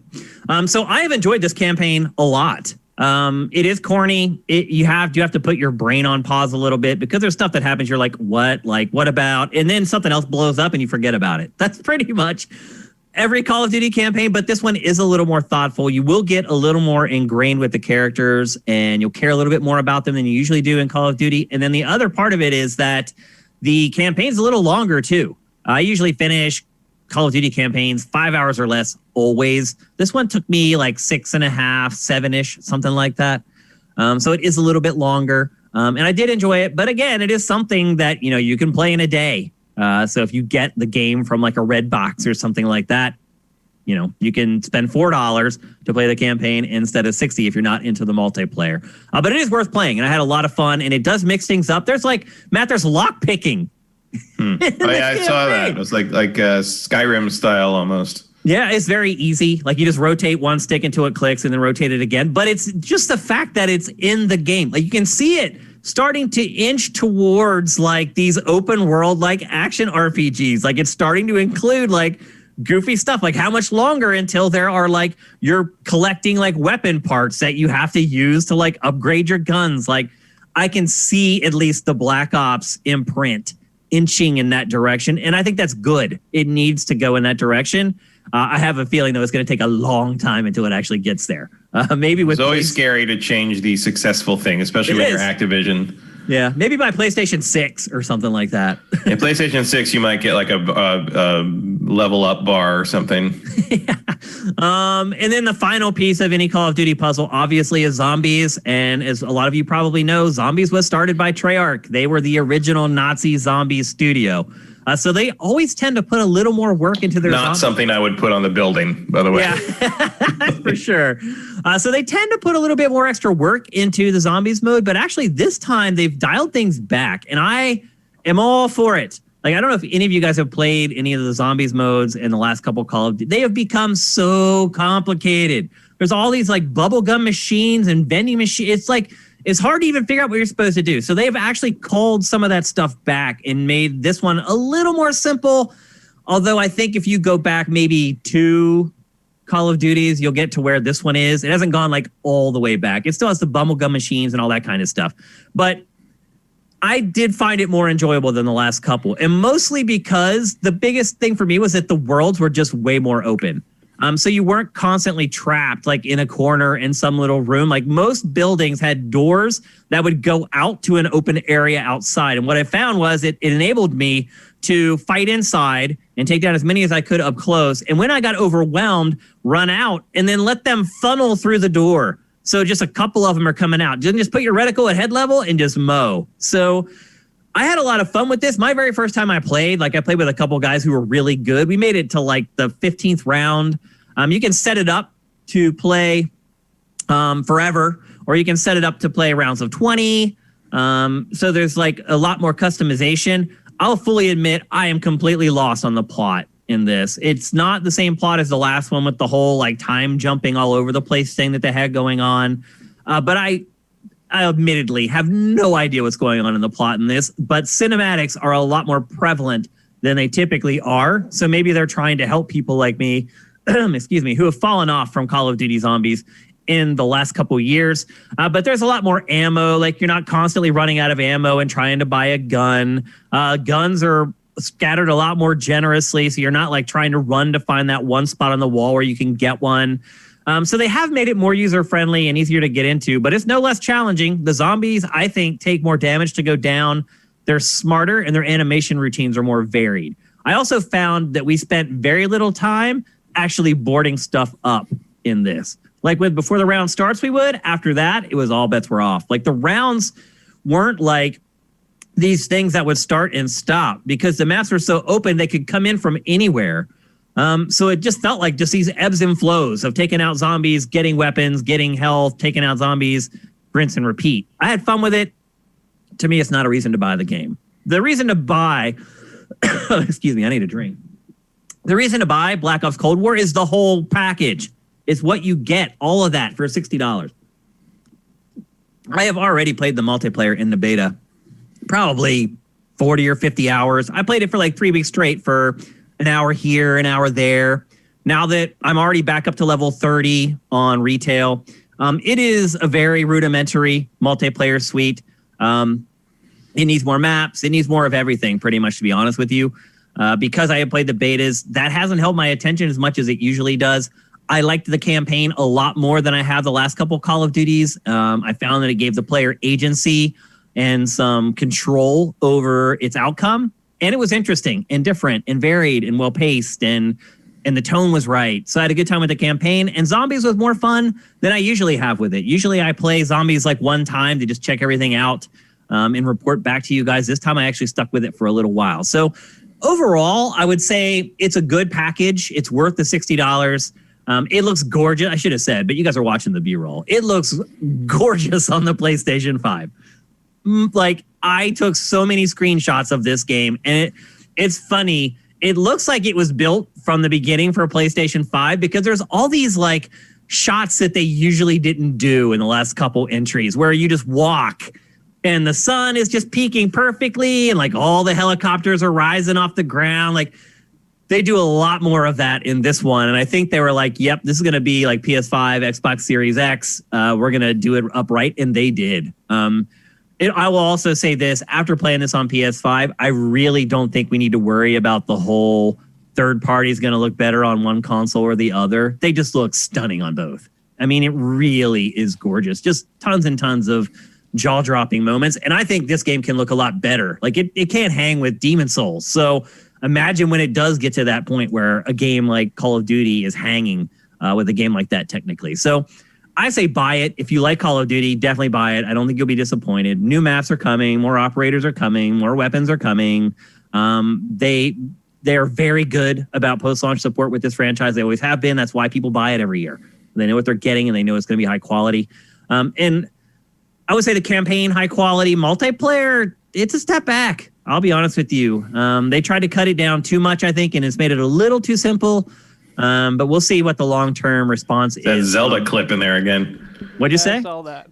Is the B-roll? One of the B-roll clips has a random 5 seconds of Breath of the Wild in there. Oh, that's right. Yeah, we just saw that again. Remember, I ran that months ago, and there it just popped up again. Yeah, that's old B-roll from the beta, I think. Yeah, that was when they did the beta. Yeah. So anyway, that's Call of Duty, Black Ops Cold War.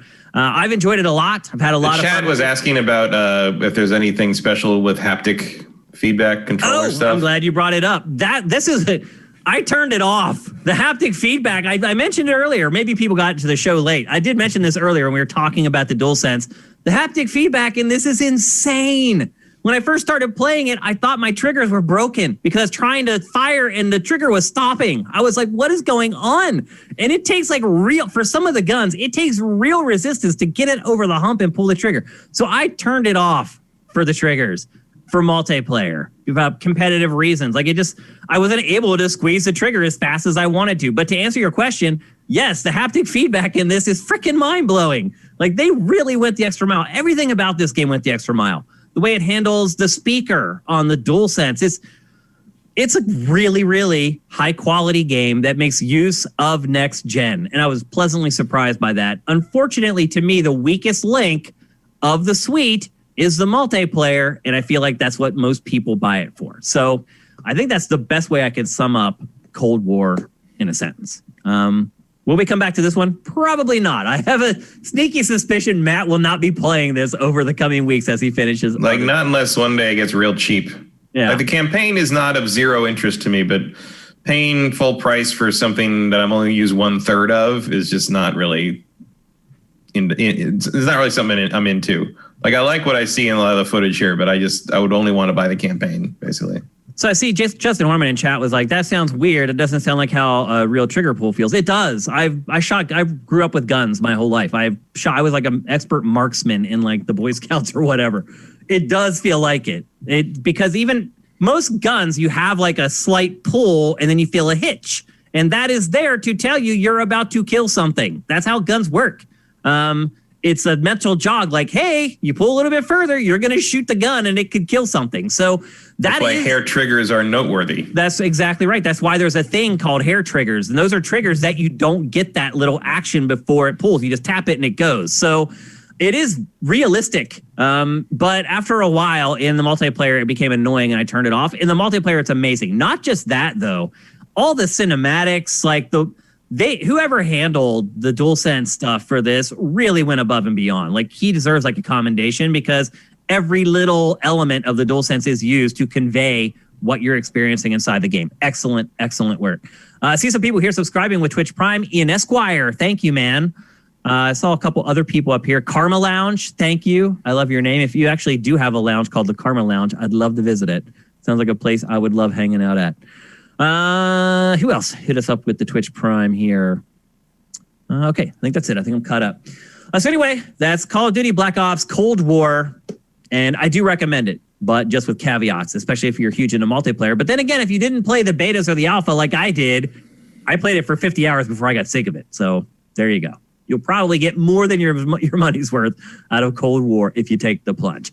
Up next, we're shifting gears drastically to a game that I said a couple weeks ago might be the game at the PlayStation 5 launch that generates a little bit of buzz, and that game is called Bugsnax. It is the game that is free to PlayStation Plus subscribers right now. So if you have a PlayStation 5 and you're a PlayStation Plus member, you can download it for free and you can play it.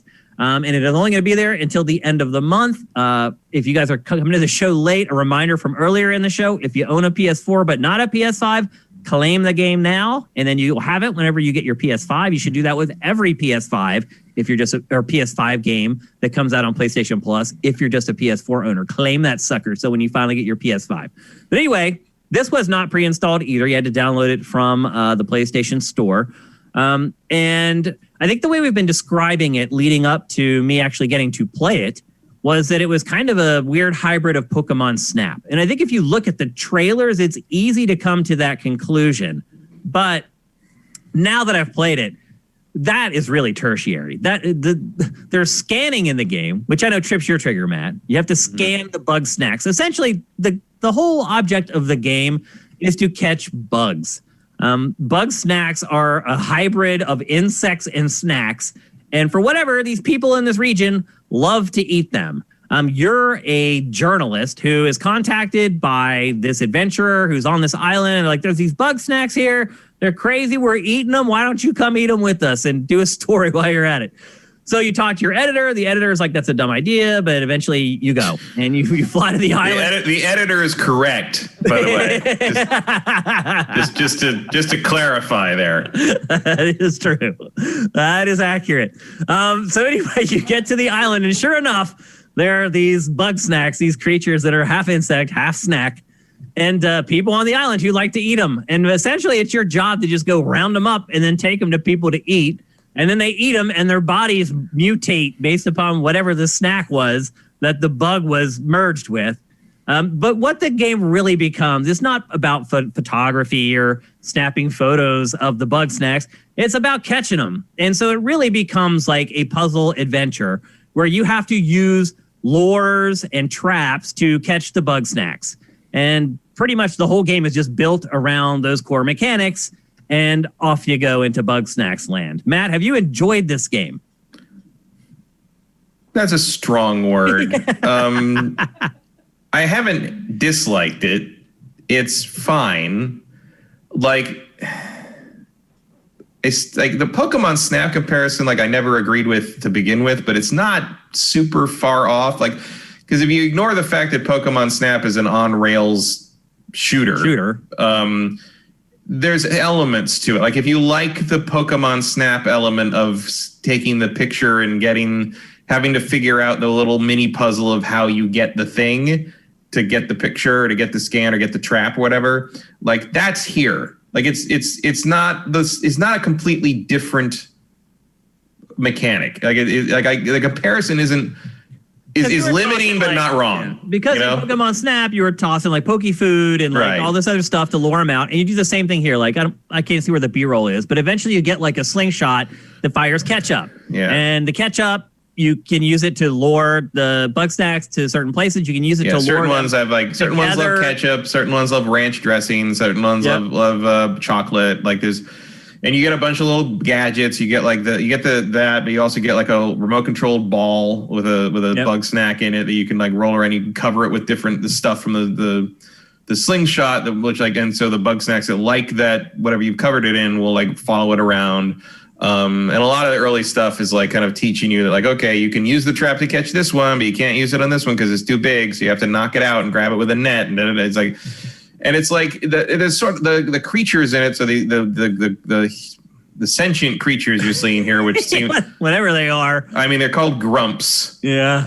And I guess they keep reminding me of Fraggles.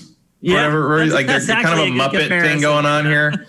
And it's about it's also kind of what their animation Sesame looks Street. like. Yeah. It's just they look like puppets really in terms of how they move. And they're obsessed with eating these Bugsnax, which apparently taste exactly like what they taste. And the Bugsnax are just like Pokemon. They say their own names. That's what they do. That's the and only some thing of it, like the burger, the one that looks like a cheeseburger is called a bunger. Yeah. And when you're in the area with one, you just hear it in the kind of the ambient sound. It's like bunger, bunger, bunger, bunger, bunger, yeah. bunger, bunger, bunger, bunger. It's like this razor's edge between endearing and annoying. It's kind of amazing. That's a good way to describe this entire game, really. Yeah. Yeah. Because it does. And it's mostly like questy stuff, and you go because you follow this idiot here to this Snackville, which is the town they've established on this island, and everyone's gone because the woman who summoned you, who was the only thing holding it all together, has been missing. So the object of the game is to find her, Lizbert, and part of the sub quest is sort of go find all the people who used to live in this town and convince them to go back to town. And conveniently, every single one of them you have to catch a certain Bugsnax and give it to them, or lure it to them. Like one of the guys is a rancher and he hates the idea of eating them, so you have to like not kill them. One of them just wants to like have you modify her appearance because she's a singer. It's weird because it's like there's nothing particularly original in it, but it's also like nothing I've played all year. Like, it's a completely bizarre game. It also definitely has some dark undertones. I have not finished this game, but I've had this sense of foreboding the entire time playing it that it's all going to end horribly wrong somehow. Yeah, you're waiting for like something larger to come along and eat all of the characters or something. Like there's got to be a bigger fish in here somewhere. Yeah, you know? And so I am actually going to keep playing this because I do feel like there's going to be some kind of crazy twist. But I agree with you. Playing this sometimes can be really annoying, and it's just kind of. There's a lot of trial and error, I feel like, in the game. It's like you said, like certain fluids work on certain Bugsnax, and you have to like go through and try them all. And the time of day matters, and there's like all the things only happen at night, or certain Bugsnax only come out at night or during the day, and some of them only come out when it's raining. And some of their behaviors don't seem like they stay consistent. Like sometimes you'll see a creature come out from a bush all on its own. But then if you actually try to catch the creature, it will never come out. Like, so I don't know. I've enjoyed it, but like I said, it's been annoying. You have to think a lot more than I thought you would have to. And you have to be kind of quick on your toes in some cases. There's a little bit of action involved because once you trap one, you have to like run up to the trap and you only have so many seconds before you can grab it before they break free. So it's not completely passive. It's a unique game. This is why I kind of targeted it a couple weeks ago because I was like, looking at everything coming out during launch weeks, it's the one game that looks different and it does stand out. Yeah, now, I've had some bugs. Free is the right price, I think. Yeah. But it's not. I don't know. I mean, I think I might be okay with people paying money for this if they can't get it for free. Maybe. It isn't a big showcase of the PS5. Oh, no. It's an indie game through and through. It literally could run on like Switch, no problem. That's definitely not what this game is. Yeah, like there's like bells and whistles here and there on it. And like the draw distance is pretty impressive. Like the draw distance on all the next gen stuff is very impressive. Like that's one of the big takeaways. It goes on forever. Is like even on anything, even the old games, like you load them up now, like Valhalla or whatever. You're like, I can see for damn ever, forever. Yeah. So it's so that's cool. I mean, it's not technically it's exactly what it needs to be. And the Bugsnax look nice. Like they look, they look bad. They're you can the tell what they highlight are. of the game for sure, visually. Yeah, sort of like the Pokemon. You're like, oh right, and I'll admit, after I lured in my like third Bunger, I kind of wanted a hamburger. Yeah. But I've ran into some issues with this game. I've had bugs. Like I had one bug where I just got trapped in a bush and couldn't get out. I mean, that's actually in the B-roll. You'll see it up here in a minute, I think. I mean, some of them will do that, and you have to use another one to like lure it out somehow, or send like a Bunger or whatever into it, and like they ram the bush and it knocks them out, and then it's supposed to be how you get them. I got trapped. The character. Oh, you got trapped. Yeah, the character model got trapped in a bush. I did. Yeah. Yeah, and I couldn't get out. And then another thing that the game doesn't do. So say I had played it and then I wanted to start over to capture footage of the opening for all the people watching GameFace. And so I started again and I started playing through the same parts that I had played through before. And I knew that this one guy needed X number of Bugsnax of a specific type. So instead of like going and talking to him and like getting all that crap, I just went and caught him. And then I went up to him and I talked to him and I give him the Bugsnax, and then it doesn't check the mission. And so I talked to him again. And he's like, hey, now I need 2 blah, blah, blah. So he didn't count that I had already collected them at all, and I had to go and catch him again. Because you had to stop talking to him and talk to him again to activate the quest. And then give him the Bugsnax. Yeah, so there's little like quibbles with the game like that. But you know what? Those 2 things respawn, and I was able to go get them again. So it looks like they've accounted for it. Still not ideal. But you're right. Free, it's great. Based upon what I've played so far, I wouldn't call people crazy for paying $10 for this game. It's different and it's unique. Except it costs $30. So oh, it's $30 if you buy it. That's too much. Yeah, that's way too much. But get it free now. Yeah, free is the right price. And probably by the time it's not free, it'll be down to about $15 anyway. So it is it's pretty kid targeted, I would say. I wonder if it is because it's a teen rating, right? Yeah, I mean, I think because you're eating things with faces is probably the issue there. That should be the disclaimer. Yes, and there's also like there's a little like with faces. Yeah, I think there's just like, I mean, that's, I guess, sort of maybe your TV. Also, like, there's some body horror here with the with them morphing into, like, that's never, so far at least, that's not explained as to A, why it happens, or B, why they like it. Why they want it. Yeah, I'm like, wait, your arm just became a French fry. You want that? That's okay. There is no way walking on a curly fry instead of a leg can be comfortable. Yeah, I'm worried for you. Why are you not worried? It's a bizarre game. I mean, that's the thing. And there is some, like, you are right, there's some dark stuff, like the cowboy guy who, like, who, like, his wife went off to do something, like, it was one of the characters you have to go find and bring back to the town, but he's, like, built, like, a replica of her and, like, cries to her at night, like, when if you're up at, like, 2 a.m. and it's just like, what in the hell is this game? Like, there's been a couple offhanded, like, comments that have been made, and I'm like, Yeah, but that's also why I make a comparison to the Muppets, because the Muppets have that sort of dark element to them too. That's like, true. It's weird. It's a strange game. I admit I have come back to it a couple times and keep going forward in it because, like, I just kind of want to see what it does next. Well, the other thing too, there's lots of checkpoints, so you can pick it up. Yeah, it's very pick up and play. Solve a couple puzzles, turn it off, and you won't really lose any progress. So it's pretty generous in that way. Yeah, the areas are pretty small. It's usually pretty straightforward what you need to do to capture the Bugsnax, even if it takes a little work here and there. Yeah, this is what I'm getting at when I talk about, like, this has been a launch week. The PlayStation 5 feels like launch week. It's like somebody looks at Bugsnax. Oh, that game looks stupid. It looks corny. You're right. It does, but it's there.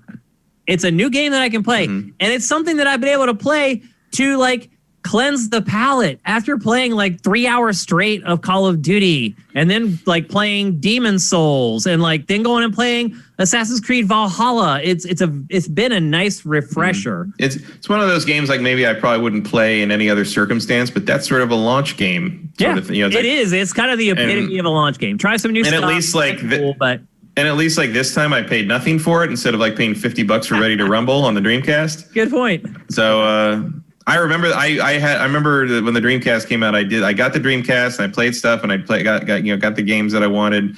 And that night, like, I got in the morning, and later that night, like, before GameStop closed, I ran over to GameStop and I was like, I just want another game. I just want another new game. And I bought Ready to Rumble for no fucking good reason, which I didn't even end up liking it much. It wasn't terrible. No, but it wasn't worth full price on launch day. And I got it too. I bought it on launch day too. There we were. Like, that's. This, to me, I mean, I think this was a great launch. I don't know what people are talking about. They haven't been through too many if they think this is bad. I mean, they're right. People are right that it's like you can play these things on a bunch of other platforms, but it's like, in terms of... I got my new console. I got new games to play on it. PlayStation 5 felt a lot more like I had a new game console than Xbox Series X did. Yep. Because I had all these titles that I had not played before that I had to play to know what I was talking about when this show came up. Like, just that alone was a very big difference. Like, oh, I have a lot of work to do, basically. Yeah. Even if that work is playing a bunch of video games. It still works. And I didn't have that in with the Xbox One, other than play with the Xbox One and play Valhalla, because we're going to talk about Valhalla. Yep. So yes, it's a very marked distinction. Bunger. There you go. And it's in my head. Like, I refuse to get on the fucking ironic Bugsnax Game of the Year bullshit, because I'm not that kind of internet person. Are people really, like, calling for that, like, unironically? I don't know if it's unironic or ironic, but it's the new knack. In terms of, like, we're going to pretend this is the game of the year, the best game of the generation or something. It's definitely not just to annoy people. I believe that noise. That is not true at all. We got to move on because we're getting crunched for time. We got a lot more to talk about. Next up, we're going to talk about Assassin's Creed Valhalla. We mentioned it several times.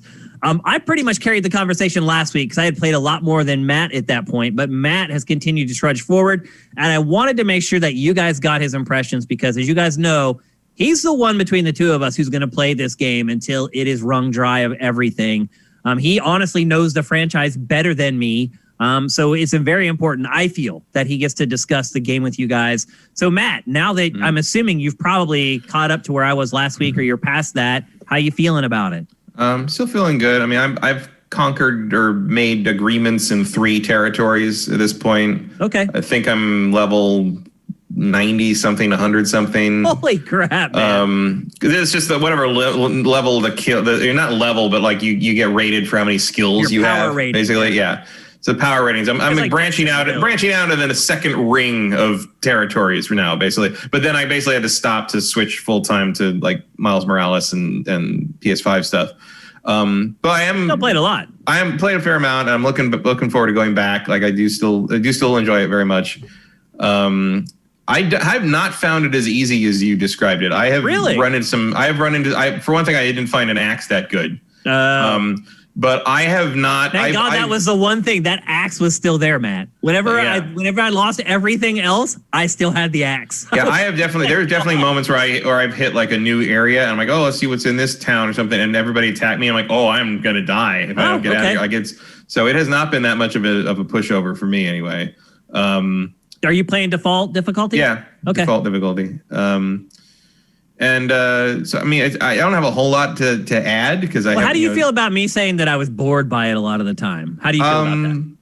I mean, I understand why someone would be bored by it if they're not like a big fan of sort of the formula of the new Assassin's Creed formula, basically. No, I'm talking about like the setting and the plot and the characters and all that. How I that's how I quit playing. Like I got bored at a cinematic and I was like, I don't care anymore.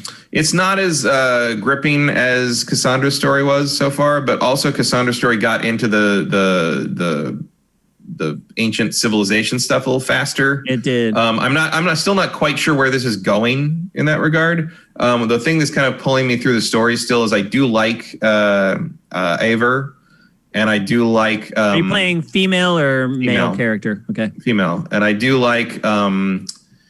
I like most of the Vikings in the settlement, but I also like the hidden one, the assassin, the guy who runs the bureau. Like I'm interested where the assassin stuff goes. I want to see where that all connects up. The other thing too, how they saddle you with like kind of the flunky. Like he was the assassin who couldn't really handle it out in the field, so he's running a shop now. Yeah, and his master is up to something, but we don't know what yet. Yeah. So it's clearly that's coming. Also, the other thing I like, and I know people don't like the modern day stuff. But the fact that what's her name? I can't remember her name. Eva. Exactly. Who the hell is? Who are you playing? Who have I been playing all three of these games? I don't remember her name either, Matt. I don't either. That's the point. But she has teamed up with Becca and Sean, the support people from the old ones, from the Ezio games forward. And Sean is my favorite character in the series. He's also very blunt in this one. He's very blunt and very sarcastic and kind of a jerk. And he's based on one of my friends who works there sometimes. Oh. And it's partly, apparently. His attitude is based on my friend, apparently. Interesting. Partly. And very caustic. And also the codex is back in this, and he writes the codex entries. As traditionally, he's the one who writes the informational stuff. And he's back in this one, and all the jokes and all the sarcasm is back, and that's great. So I'm happy to see that element come back. I'm waiting for this sort of new, because it's not new continuity because it's still all canon or whatever, but I'm waiting for them to connect up the modern day stuff here with the modern day stuff from before, and they get close once in a while, but I keep feeling like there's no plan here. Like there may not be. I mean, the way they've handled that part of the plot, it's like there is no plan to be. But the weird conspiracy sort of like the secret rulers of the world sort of Templar thing. Like I'm interested to see how the Order of the Ancients connects up to what the Templars became like a few hundred years later.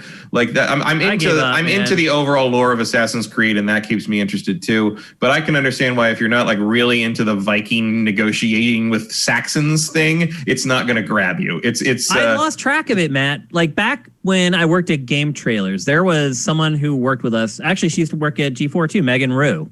Oh yeah, I know Megan. Yeah, she was a crazy Assassin's Creed fan, like just insane. Like when I got Assassin's Creed swag, I knew who it was going to. And every time a game would come out, she would play it, and then she would come into my office and we'd talk about it. And she would help me with like all the ancient stuff. I don't have that resource anymore, and I haven't had it for like the last 5 or 6 years, thus the last like 5 or 6 games. And so I am completely lost at what's going on with all that stuff. I just kind of let it just wash over me every time I play a game. I mean, that is sort of the best way to approach it. I have a pretty good handle on it overall, although I forget like the name. Yeah, it's the Isu, I think is the name of the first civilization or whatever. Stuff like that. And I feel like they're going somewhere, but they're going somewhere different than they were with the original game. So I feel like that whatever the plan was with Desmond and all that stuff has kind of been scrapped, even though they do mention Desmond and all that a lot. Yeah. So something else, because basically because the thing in Assassin's Creed 3 was that some kind of solar flare was going to basically fry the planet and ruin everything. And what Desmond did was he sacrificed his life to send up something that caused the electromagnetic field of the planet to become much, much stronger. And it protected us from the solar flare, but it's having different consequences going forward, which is one reason in this game, which is very conveniently tied into the Norse setting, that in the real world, there's an aurora borealis everywhere all the time now because the electromagnetic field of the Earth is so strong now. And there's sort of like a movement to try to figure out how to fix that now. And that's one of your goals in the modern day stuff is going through the Animus to figure out if there's a way to sort of turn off that effect. Right. And that's what Sean and Becca are there trying to help you do. And so I'm curious where that's going to go, but I recognize that is something peculiar to me as someone who's very invested in this franchise and has been forever. I would never tell someone like, you got to play Assassin's Creed Valhalla to find out whether the electromagnetic field gets fixed or not. Like that is not a relevant thing. Well, the other part 99% is it's such a of the people small playing part this. of the game is the other problem. It's like you literally, there are these little vignettes that you play through. They're not like extended chunks of gameplay where you're there for like 3 or 4 hours. No. I will say that one of the other things that pulls me through it so far is I do like the influence from The Witcher 3. I don't think they're there with the writing yet. Nope. But the side stuff, like what they call mysteries in this, some of them are side quests with basically just fucking weirdos you run into. Yeah. And some of the stuff I've done is so bizarre that it's just completely endearing to me. And it's like the stuff in Witcher 3 where Geralt just runs into the latest crazy person in the neighborhood and has to get involved in whatever strange side quest they want him to do. And that happens in this a lot too. The little girl who's standing there looking at the leaf. Yeah, looking at the leaf, or the boy, like the boy and the mother with the father who like believes that his only defense against the Saxons is to cover himself in shit and not bathe for weeks on end. Yeah. And like you have to clean out all the stuff he's touched in the house and then knock him in the water so he gets clean so they can live with him again. Like there's just stuff like that I find amusing. Yeah. And so that stuff's way more interesting than like the main plot. Well, the main plot so far is literally just forging alliances with local Viking warlords and Saxons that are willing and who I don't care about. And I don't care about anything that they've done. Like it just seems uninteresting to me. No, I mean, it's not a particularly interesting historical period to me. I'm not a big Viking. I think most people would agree with you on that. Like it's not. So I'm more interested. I'm playing it because I enjoy playing it. I mean, Black Ops Cold War is probably more interesting historically. Like you run into like Gorbachev and like all these crazy people from the 80s. It's kind of bizarre. So I'm still enjoying it. I'm still going on it. And of course, part of it is just, as tortured as some of the story arcs for each territory are in terms of making me care about this new batch of like identical looking characters. In armor, like I do enjoy playing and I do enjoy taking over territory on a map. So I'm having a good time with it. I don't know how successful it would be with other people. How do you think it's stacking up to Odyssey overall? Because you played Odyssey for what, 150 hours? Something like that. Yeah. I think the combat's better than Odyssey. I think the combat in Odyssey wore thin for me by hour 80 or so. But so far, like Cassandra is a much more compelling character. The story tied in better with the Isu stuff and felt like it was going somewhere in terms of the overall sort of like Assassin's Creed mythos.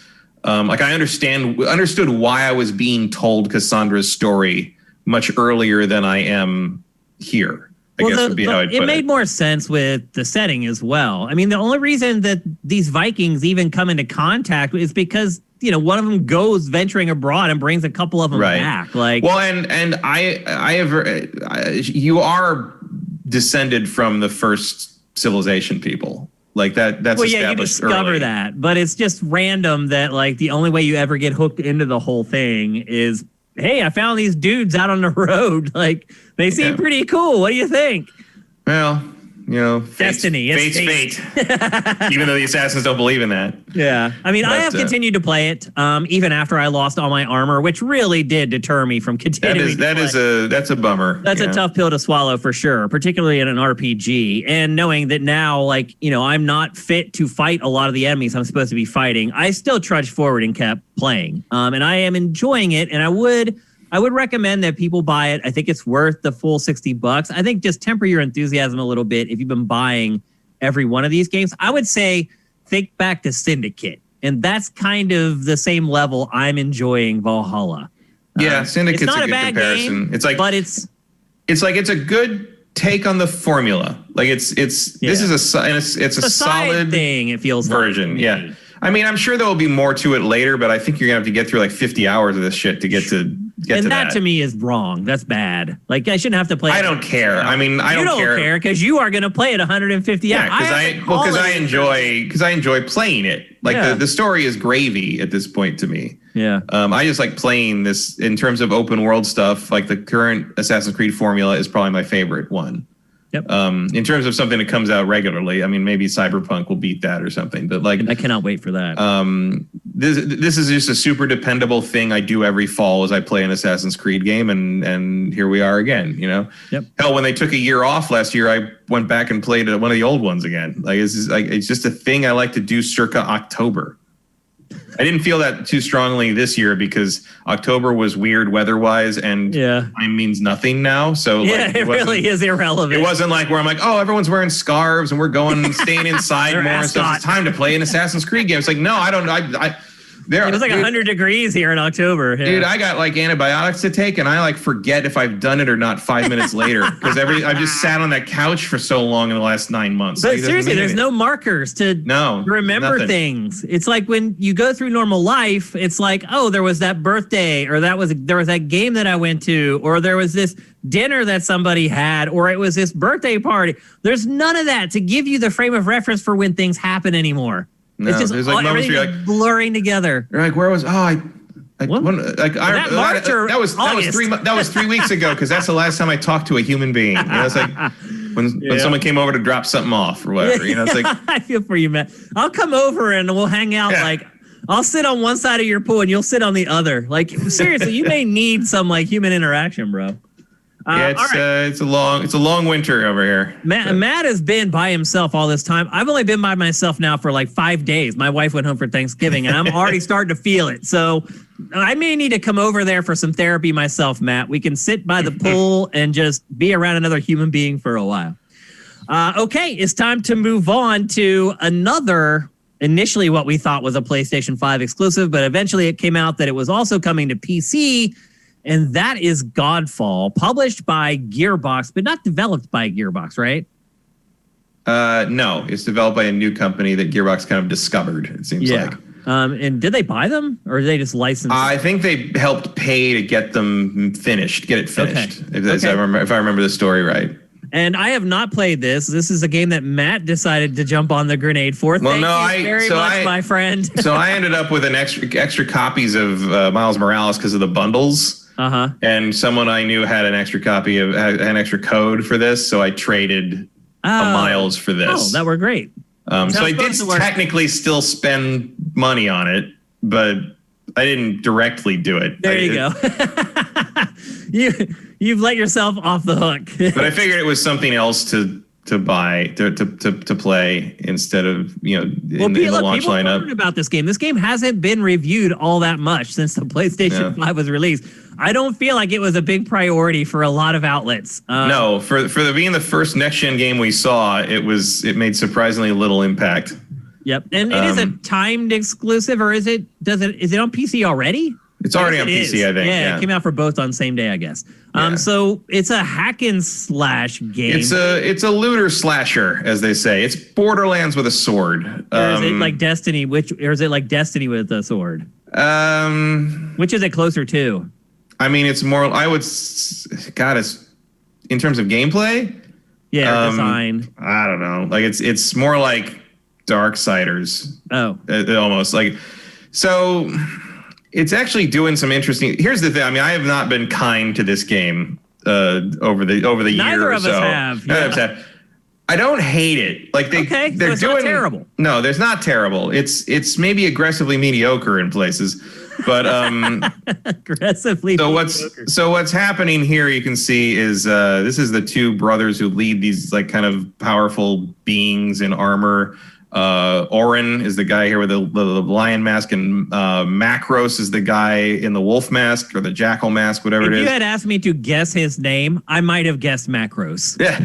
So they have this fight, and Macros wants to collect all the power or whatever and become a god, and he leaves you for dead, but you don't die, and you get away, and you find this sanctum that lets you build new, like resurrect your friends or build new armor or something, and then the idea is to go stop Macros from gathering and defeat all his lieutenants and stop him from becoming a god, because that would be bad because he's not very nice. And do you want to become the god? Not so far, but I'm waiting for that twist to happen.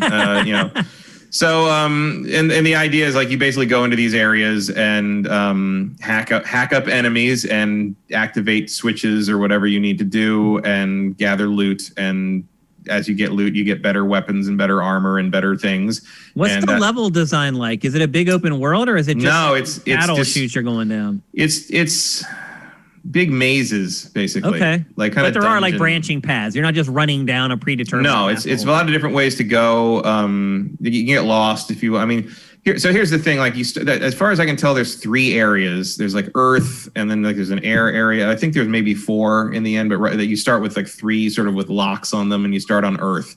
So Earth, you do this. This is the first mission, basically. You start on Earth, and you find the sanctum, and then it shows you like, okay, you have a new mission. You got to go find this thing, and you go to Earth. And there's a moment where I'm like, oh, this looks exactly like the place I was on. I guess all of Earth just looks like this. Then I realized it's the exact same map. I just started in a different place. So they're using the Dragon Age 2 model where you've got like set maps, and they just start you in a different place and lock off different parts of it for the mission. Okay. And so you go through and you complete the mission, which usually involves finding a particular thing or activating a particular thing, or fighting a boss or something. And then after that, you can either go back to the Sanctum. So I'm mixing up my hub worlds here. Dark Souls is not a horrible, or Demon Souls is not a horrible comparison either. There's a Nexus place you go to, and you go out to the different locations and complete the thing and come back and cash in your upgrades or whatever. You basically like kind of go around and do that. And then after you finish that, you can either go back or you can continue. And there's like harder like bonus challenges to do, and like you can find more loot. And so that's basically, I think that's how you farm stuff more effectively, is you complete the bonus objectives in various missions you've already completed. How's the loot creep? The loot creep is functional but weird, like because like I found a bunch of stuff, and I've got a pretty effective setup of things. And very early on, you basically unlock a blacksmith guy who can upgrade stuff for you, so things don't become obsolete immediately. So it's kind of your standard loot, sort of break it down to get components and find stuff that lets you forge things, and you find other items that let you forge new suits of armor, so you can switch over to those. And each suit of armor, there's like 12 or 16 different suits of various god armor, male and female. You can build, and then each one. Why they were putting out trailers for suits of armor for weeks. I was like, what are you doing? And each one has a different like super attack and different passive ability and things. So there's minor differences. And you can outfit each one of them with different equipment. So there's a reason to have some of the loot for this type and that type. There's various different weapons. There's like longsword and double daggers and Warhammer and all kind of standard melee stuff. And you can have 2 equipped at once. You can switch between them at will. There's actually some combos you can do that require switching between certain weapons, and that can be an effective thing. You always have a shield. You see there, he's got the shield you can use that for parries. Parrying is very important. You can also throw it like Captain America, that can knock guys down and be able. So the star of the show, I guess if you want to call it that, is the combat. And people are asking, how much is it like For Honor? Not at all. Or compare it to For Honor? Not at all. Okay. I would never have entered my head to compare it to For Honor. Okay. Well, I think it's a melee game, and just organically people are going to jump to that. Yeah, it's not like that at all. It's more like Dark Souls. It's less thoughtful, probably, right? Much less thoughtful than that. Yeah. It's more thoughtful than a lot of action melee games. But I would say like if you find like a midpoint between like Darksiders and Dark Souls, and you've kind of got it. In terms of, it's more arcadey than Dark Souls, it's more forgiving, but it's also got a lot to it. Like there's not a lot of combos, but like the point of it is to kind of get through the defenses of the enemies, and like they're going to be very effective at attacking you, and you can be very effective at blocking and parrying. And every time you block or dodge or parry, they will usually open up some kind of weak spot, which is marked by an orange or a red dot. And if you can target that with them, and not just target it with like hit the guy in counter, but target with a move like if you see the red dot on their arm, you need to use something that can hit that arm. Oh, like you need to poke with a stab move that like hits them there, or you need to slash with a slash that hits their arm there. Like it doesn't have to be exact, but it does, and the damage bonus you get from that is very big. So that is sort of the way like parrying is important. Finding the weak spot and hitting the weak spot will make you do damage way faster than just hacking away at these guys. So surviving groups of enemies tends to be being able to sort of do that on the fly. And it's not that hard, but it is sort of a skill you have to pick up. And I find it pretty satisfying. Well, this game already is way more than I thought it was. Here's the thing. They have a lot of really good ideas in the melee system.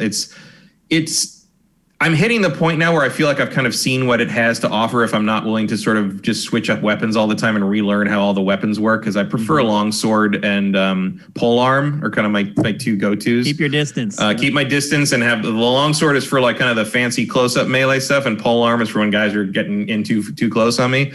The boss fights are usually against bigger guys or more powerful guys, but I will say this, they play fair.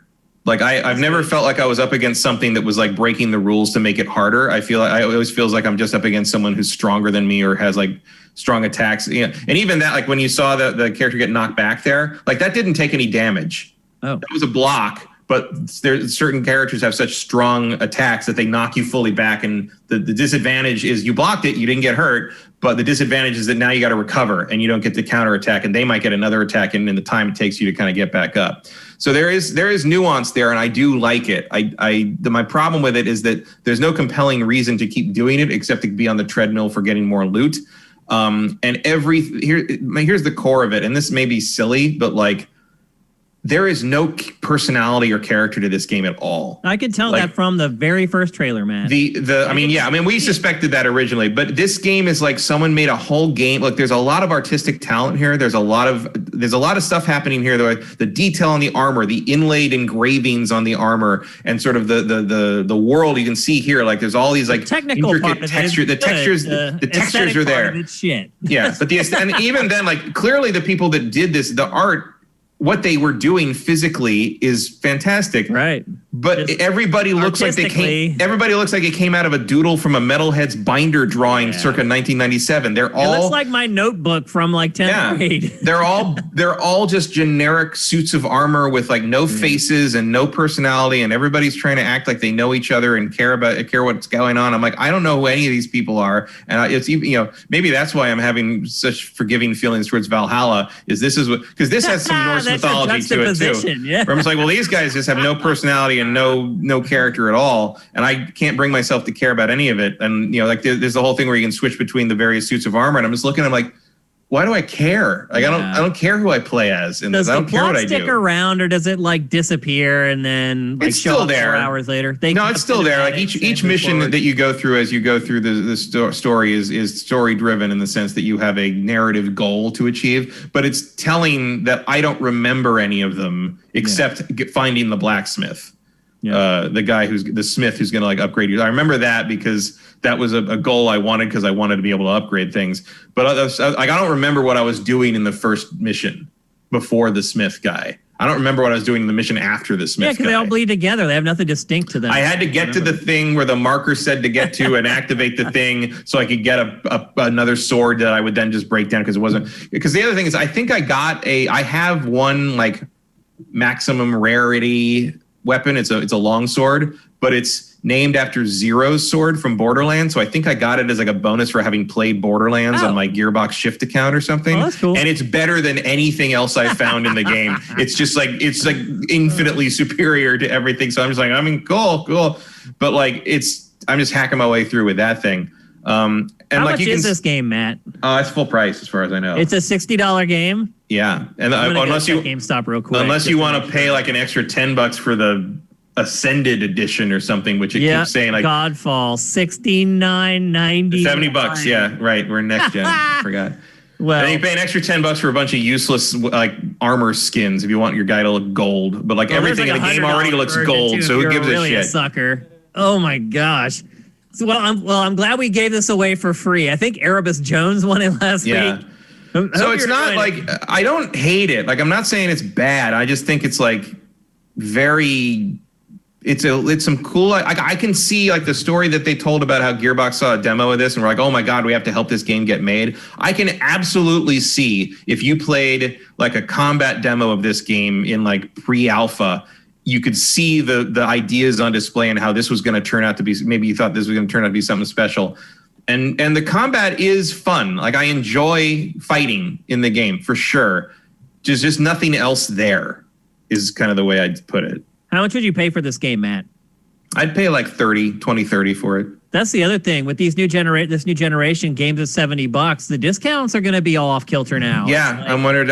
I honestly like. When is this game $30? Like not when is this? When is this game on? When is this game the PS Plus giveaway? Right. That's my question. That may be February.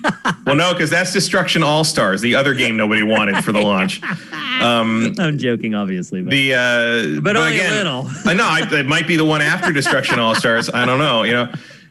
So if were this to hit PlayStation Plus at some point, I would say absolutely try it. Download it. It's worth fun. The ones and zeros, but the combat is fun. Yeah. This is reminding people not quite enough to carry Watch Dogs Legion's on sale for $30 right now. That's right. That's right. Probably the best purchase you could make right now. Miles Morales was like $22 at Walmart for a while. What? I don't know if that's still holding true. Perfect. Although I will say getting rid of that extra Miles Morales was very difficult because that's the game everybody bought. Right. With the PS5, so everyone already had it. I bought it. And right with that, we're segueing right into Marvel Spider-Man Miles Morales. The people are calling it the Expandalone. That's not what the graphics said. What? The graphics said we're going to Xbox. Oh, we are. You're right. We're running out of time. I'm trying to push the show. So we are moving to Xbox, and we only have a couple things to discuss. I didn't even think we'd do this Smash topic. TV reference. Very nice. Yeah, I didn't even think we'd do this topic this week. But some stuff popped up that we need to talk about. We're going to talk about it quickly because then we're getting to Miles Morales before we close the show. First of all, game prices going to $70. It's happening. There were even rumors that it may go higher. And also PlayStation had been accused of that. Both sides have said no, that those are lies. That $70 is the cap, but yep, Series X games going to $70. Microsoft also announced that there will be shortages into next year. They're still running commercials for both consoles. Nobody can buy them. It's a really bizarre thing that we're going through right now. And I get a lot of people on Twitter being like, why am I seeing these? It's making people miserable. Like, you sit and you watch TV to try to get away from the fact that you don't have a PS5 yet. And then you sit there and you're bombarded with the fact that you don't have a PS5 and you can't find one. And pre-orders have still been a disaster. I saw somebody mention in chat earlier, something they were trying to help people. Here we go. From Emperor Dread. PSA for UK peeps. Amazon UK is due to get limited stock of PS5s in tomorrow, the 19th at 10 a.m. So there's PS5, but it's been just as hard to find either one of them. And chances are most people are just buying them to flip them on eBay because the prices there are insane. I do feel that you will be able to get an Xbox way before you'll be able to get a PlayStation 5. Yeah, the pandemic's been good for the scalpers. And that may help Xbox, in all honesty, get more of a foothold. And, if there's something to buy, there's a good chance someone will buy it. So. Yeah, because the other thing is like I mentioned this earlier after playing Call of Duty. I'm like, I don't think we have to worry about like one console being better than the other with third party. And sure enough, this week, the first comparison from Digital Foundry came out, and they used a Devil May Cry 5 Special Edition. And honestly, the PS5 kind of won. So far, I mean, there's like that's the one thing I noticed. The difference between the Xbox and PS5 on Valhalla is They run pretty much the same, but the Xbox One has no VSync and runs at a steadier frame rate, and the PS5 drops frames more often, but has VSync. And I have noticed screen tearing on the Xbox version. I mentioned that. Very irritating. I noticed it in the footage before they launched it over and over again, especially in Dirt 5. The tearing in that is really bad. That's a pretty simple patch, but I wish they'd get on with it. The only thing that the Xbox One in that comparison was it had an extra frame rate setting that couldn't even be selected on PS5. And who knows if that's a hardware issue, they can't make it work, but that was one advantage that Series X had. Yeah, I'm very curious what Cyberpunk's going to look like between the two of them. I'm probably putting my chips on Xbox. I feel like they have a better track record with Xbox, just that company. Because The Witcher 3 on PlayStation 4 was a mess. Yeah. But we'll see. The Digital Foundry comparisons, I think, are going to be more and more important this generation. I don't know if they are. After seeing that one, it seems like it's just even. Like, I don't think you're going to see a huge advantage for one or the other. There may be but I think there will be little things that mean more or less to people. I think it'll be little things that mean more or less to people, and you'll be able to make the decision based on that. Like, I think you'll be okay. I would rather have VSync than steady frame rate. So if I'd known that, I might have gone PlayStation for. What I'm getting at really is it's not going to be another repeat of like PS3 and Xbox 360. No. Where at first, the only thing you were buying on one console was the exclusives, and you were buying all the third-party stuff on the other because it was basically unplayable on the other. Although for now, I will probably do that. I'll keep the PS5 for exclusives because I don't have anywhere else to install things on it. So that's a factor too. Yep. And then the big news is that the Xbox Series line is the biggest console launch in Microsoft history across both of the consoles, across all territories. And look, they can be fudging that. This could be the console they launched in the most territories on day one. I don't know. Did we get a number on that, or they just said that was what I was getting at. No numbers. They're going to continue to not give us sales numbers for their consoles for another generation, which anytime you hear that, it's like, okay, well, how good of a story is that then? Because I have a feeling when Sony reports on how the PlayStation 5 is doing, it's going to give us numbers. Yeah, no context on claims like that tend to sort of damper the enthusiasm for me. The other thing, too, is if you go back and you look at, like, to us, back when the Xbox 360 launched, it seemed bigger than anything. And it was for the time. It was huge. Like, going to a GameStop and seeing 300 people wrap around the block, it seemed bigger than it was. If you actually go back and look at the numbers, I mean, for us, we were at that crazy hangar thing for Xbox 360. Yeah. But if you go back and look at the numbers, they sold like 500,000 consoles in the first week. Like, they're manufacturing more. The distribution is better. The pre-ordering is better. People don't have to like stand in line all night anymore to get them. So I would expect it to be the best launch in Microsoft history, unless it was a complete and total flop, which I did not expect at all. So, you know, without numbers and without context, it's hard to say exactly how well it did. It sold better than Xbox One. Well, it better, because Xbox One was a disaster. So, and back, Xbox 360 was so long ago. The addressable market is twice the size it was back then. So it's comparing apples to oranges to say it's the best ever, but it's still encouraging to see that it didn't flop. That's really what matters. And then the final thing is something that we talked about last week. We had only had our Xbox Series X for a couple days at this point last week, and we were having problems with Quick Resume. That's pretty much all been fixed now, and it works for everyone, including me. And I do like it. I don't think it's like some kind of a killer app type thing. I think it's cool. But again, like I said earlier in the show, with the SSDs being so fast, like that would have been something really cool last generation. Like that could have been something that actually budged your purchase decision a little bit. Now, not so much. And I have a feeling that eventually Sony will probably have that feature as well. It just doesn't have it right now. So that's the latest on Xbox Series platform. Not a lot of news. Everyone's playing it. It's out there now. It's out in the wild. But there were a few tidbits that I wanted to share before we transition for real this time to Marvel Spider-Man Miles Morales. Matt, I was shocked to find out, not that you finished it. I was not surprised by that. I was surprised that you had like 100%ed it already. You're missing one trophy, right? I'm missing a few. I'm missing some next game, New Game Plus stuff. Because I haven't started New Game Plus. Okay. So the final suits and the final gadgets and the final skills you can't get until you do New Game Plus. So I don't have those yet. And there's I'm about 3 or 4 hours in, so I've played. There's one remote mine thing that it didn't count properly, so I don't know if that trophy's broken or I was doing it wrong. But okay. But mostly, I mean, the map is 100% done. I have nothing left to do in my first playthrough. How much time did that take you, Matt? I would say it took like between 15 and 16 hours. Yeah. I'm only a few hours in at this point, but I can already kind of get the feeling that it's not as long as the last game. No, the story, I would say the story stuff alone is about 8 hours. Yeah, because they're already starting to pile me on with stuff that took a lot longer in the first game.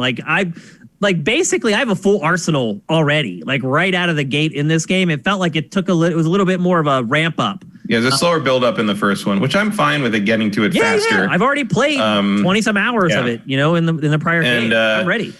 And I also think that the story is as long as it needs to be. Like you could definitely make it longer if you added if you padded it out with a couple more supervillains, and had the little mini side kind of things where you had to deal with these other supervillains to get the information to move forward in the main story, which is what the first game did to some degree with the raft escape and everything. Yep. I thought you were talking about the first game. No, that's the structure of the first game. But they didn't do that. They streamlined it to just the main villain. Okay. That you're dealing with. I see what you're saying now. All right. And I think that's good. I think that works. So I guess the people that said it's going to be a miniature expansion pack, this is bigger than DLC. This is not DLC, but it is smaller in terms of scope than the first game. I think expand alone is the right term. Yeah. Yeah. I mean, it's not something I think they would have sold. It's an expansion that can stand on its own 2 feet. Yeah, I don't think they would have sold it for $20 as part of the DLC of the first game, but I do think that there's a reason this is $50 and not 70. Yeah. It probably should be 40 though, I think. Well, with the next gen inflation. Maybe the PS4 version is 40. Probably I don't know. I haven't looked. Although that would be a way for you to skeeve off $10 because you could buy the PS4 version. Yeah, that might be. Maybe it isn't upgraded on the PS5. Maybe they're smart to that, so I would imagine it's not that. I would guess they figured that out way before we did. But the main thing is this game is fucking amazing. It really is. It's just the hardest game to put down this week. I'll be honest with you. But I knew you were going to play it all, so I was like, this is the one I want to play, but I need to do what's right for the people. So I'll play enough so I can talk about it. I won't look like an idiot, but I need to dive into these other games. I know Matt is going to handle this one for I honestly didn't even mean to play it as much as I did, but I did. And because I just didn't stop. And it's amazing. I mean, I love the first game anyway. This is better. Matt, you're going to be shocked to find this out, but the PlayStation 5 version of Miles Morales is $70. What? No, it's not. I'm on GameStop right now. You sure that's not the $69.99? You sure that's not the ultimate one? No. Nope. $69.99 for the PS5 version. The PS4 version is $49.95, $50. That is not right. Because I bought it for that much money. I'm looking at GameStop right now. Well, GameStop's lying to you. Oh, you know what? But over here, you're right. Here's another PS5 version for $49.99. Yeah, it's right here on PlayStation's site, $49.99. It's the Ultimate Edition is $20 more because it comes with the remaster of Spider-Man. Got it. Okay. So that is the version I bought. So I did pay that much. You paid the extra $20. I paid the extra $20. But you can also add that on if you just buy the regular edition. And then I should also note that the bonus stuff you got for pre-ordering, like the suits, you can still unlock those normally. Like that, you don't. Okay. It's not like you don't have those suits. That's the best way to handle it. If you didn't pre-order, we're not cutting people off. They're just unlocked at the beginning of the game instead of having to earn them later. So yeah, you don't lose anything by not pre-ordering. So yeah, where was I on that? It's awesome. Let me share my impressions first because I've only played a few hours, and you're obviously going to provide a lot more context, and maybe I can just kind of launch your discussion off of my initial impressions. And that is that this game is way more New York than the last one. This one, I actually feel like I am in New York instead of just some big city with a bunch of skyscrapers. The first game, they kept telling me I was in New York, and that's why I knew I was in New York. I know I'm in New York because the whole vibe of this game is legit New York City. And specifically Harlem. Like, yes. It's centered in his neighborhood really well. I hope that all of you guys have managed to visit New York City at this point in your lives. And if you haven't, do it. It's worth it. There's no city like it in the world. I've never seen a video game nail the real New York City. Any game like this one does. Just the opening walk down the street where he's stopping and a guy's painting a mural. There's some other guy who's like moving his couch into it and he helps him. Like, that is real New York. That's what happens. People walk down the street and they talk to each other. Believe it or not. It's not like LA where people like look down at the ground when they come across each other. And that's one thing I do miss about the East Coast in general. And they totally capture that in this game from everything, though, from the music, the people that he's in contact with, just the vibe. And it's in Harlem. So it's like all hip hopped out. It's just the tone of this game is completely different from the first game. Like, it is night and day again. Like, I know I've used that analogy like 3 times in this show, but here's another one where it's just, to me, the original game, based upon what I've played so far, is the better game. It's definitely deeper, bigger, richer, world's bigger, more stuff to do. I don't agree with that. Okay, longer. This is just my opinion. It is longer, but I don't agree with it. This game, I like better than the original game. It feels more organic and human than the last game did. Like, I feel like I know Miles. I know the people that he's talking to, hanging out with, all of it. I am enjoying this more than the first. That's saying a lot because I really liked the first one. Yeah, I mean, part of the thing there is just that Miles Morales in general is a very relatable character. He's a cool dude. And that's why he works so well. And I'd like to hang out with. Yeah. Like, he would be my friend probably if I ever met him. Like, and I feel a lot of people probably feel that way playing this game. So, like, the reason I would say I think this is a better game than the first one is, and it's very similar. I mean, it's a case of point. That is the thing. It is just an expand alone. It feels very much like. But Miles's power set is a more interesting one. Oh yeah, I'd agree with that too. And it gives you, by the end of the game, you are doing way more interesting stuff with your abilities and can mix things up better with the Venom attacks and the camo stuff than Peter does. And it's not like the first game's fault. It's not like the first game screwed up or anything. It's a building block. It's just Miles has a power set that is expanded beyond what Peter Parker can do. And that makes for a better game in terms of combat. And it's also the second game. You know, they had to build a foundation. Yeah. Absolutely. And I can't wait to see what they do in the next one. Like, I mean, coming off the first game, I would have been, I don't know what you do to make this better. And here they did it. And so I'm sure they'll do it again when they do Spider-Man 2. Now, one thing I would say is the plot. I think the plot's better in the first one. I like the plot is much more in the world better here. But the plot in this one's pretty much like Spider-Man took a vacation and I'm Spider-Man for a couple weeks. I mean, there's more to it than that. You're not. I'm sure it does eventually, but it is very It's very character driven, and the it's not a citywide threat necessarily. It's more localized to the neighborhood. But it works because, like, as you say, it's so centered in Harlem and it's so centered on the characters. They build that neighborhood up. You care about it. Yeah. And it works. You know, it's not Peter's story in the first game was a bigger sort of, Doc Ock and all that stuff happening was a wider, larger scope thing. And, we kind of tried to capture what it was like to be Spider-Man, trying to cover Manhattan with like all these super villains running around. All that. This is very much about Miles having his first real test as Spider-Man. And, it works. It's very good, and I don't want to go into endearing. The game is very endearing. Also here, the beginning here with the Rhino fight. This is the very first thing in the game. Most games would kill to have this be their finale. Oh, I know. Like, it's just unreal. Like the running through the shopping mall scene. Yeah, and little things like. I gotta call out some of the animation on this game because, like, it's ridiculous. It's and like things like where he's swinging along, and sometimes he's not as good as swinging because he hasn't been doing it as long. He messes it up sometimes. He kind of ends up backwards for a while. I love it, man. And like when you do the web zip to places, like maybe 1 out of 3 times he has to like kind of regain his balance for a second. I love it, man. Like, really there's so much little stuff like that, and like you were talking about, like the move set and the attacks, like way more fun, way more exciting. Like his Venom attacks with the electricity and the finishers he has. I love that the cooldown's really short, so you can actually use them. It's not like this thing that I really forget about. To use them all the time. Like, all the time. Just trying to melee through it, you'll get killed. Like, you have to use your abilities constantly. Yep. It's really good. And I love that it encourages that. Like, it's great. Is it worth $70? No. Is it worth $50? Probably. Yeah, it's still $70 if you want to play Spider-Man again. Yeah.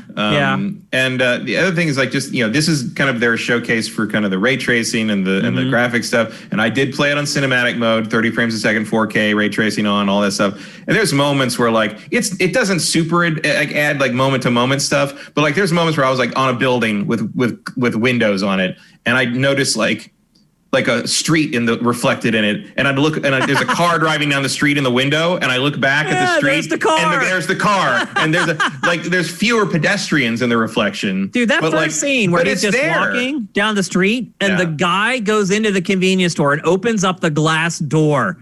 Brain broke. Yeah, brain broke. There's a quality of the light to this game, like just the way it like things glow off things or light things up. There's in the middle of the game because the days pass as the story passes, and there's an overcast day at one point, and I was swinging the overcast quality of the light is so convincing and it's so atmospheric that after I paused it to turn around, I looked out the window and I was surprised it was sunny in reality.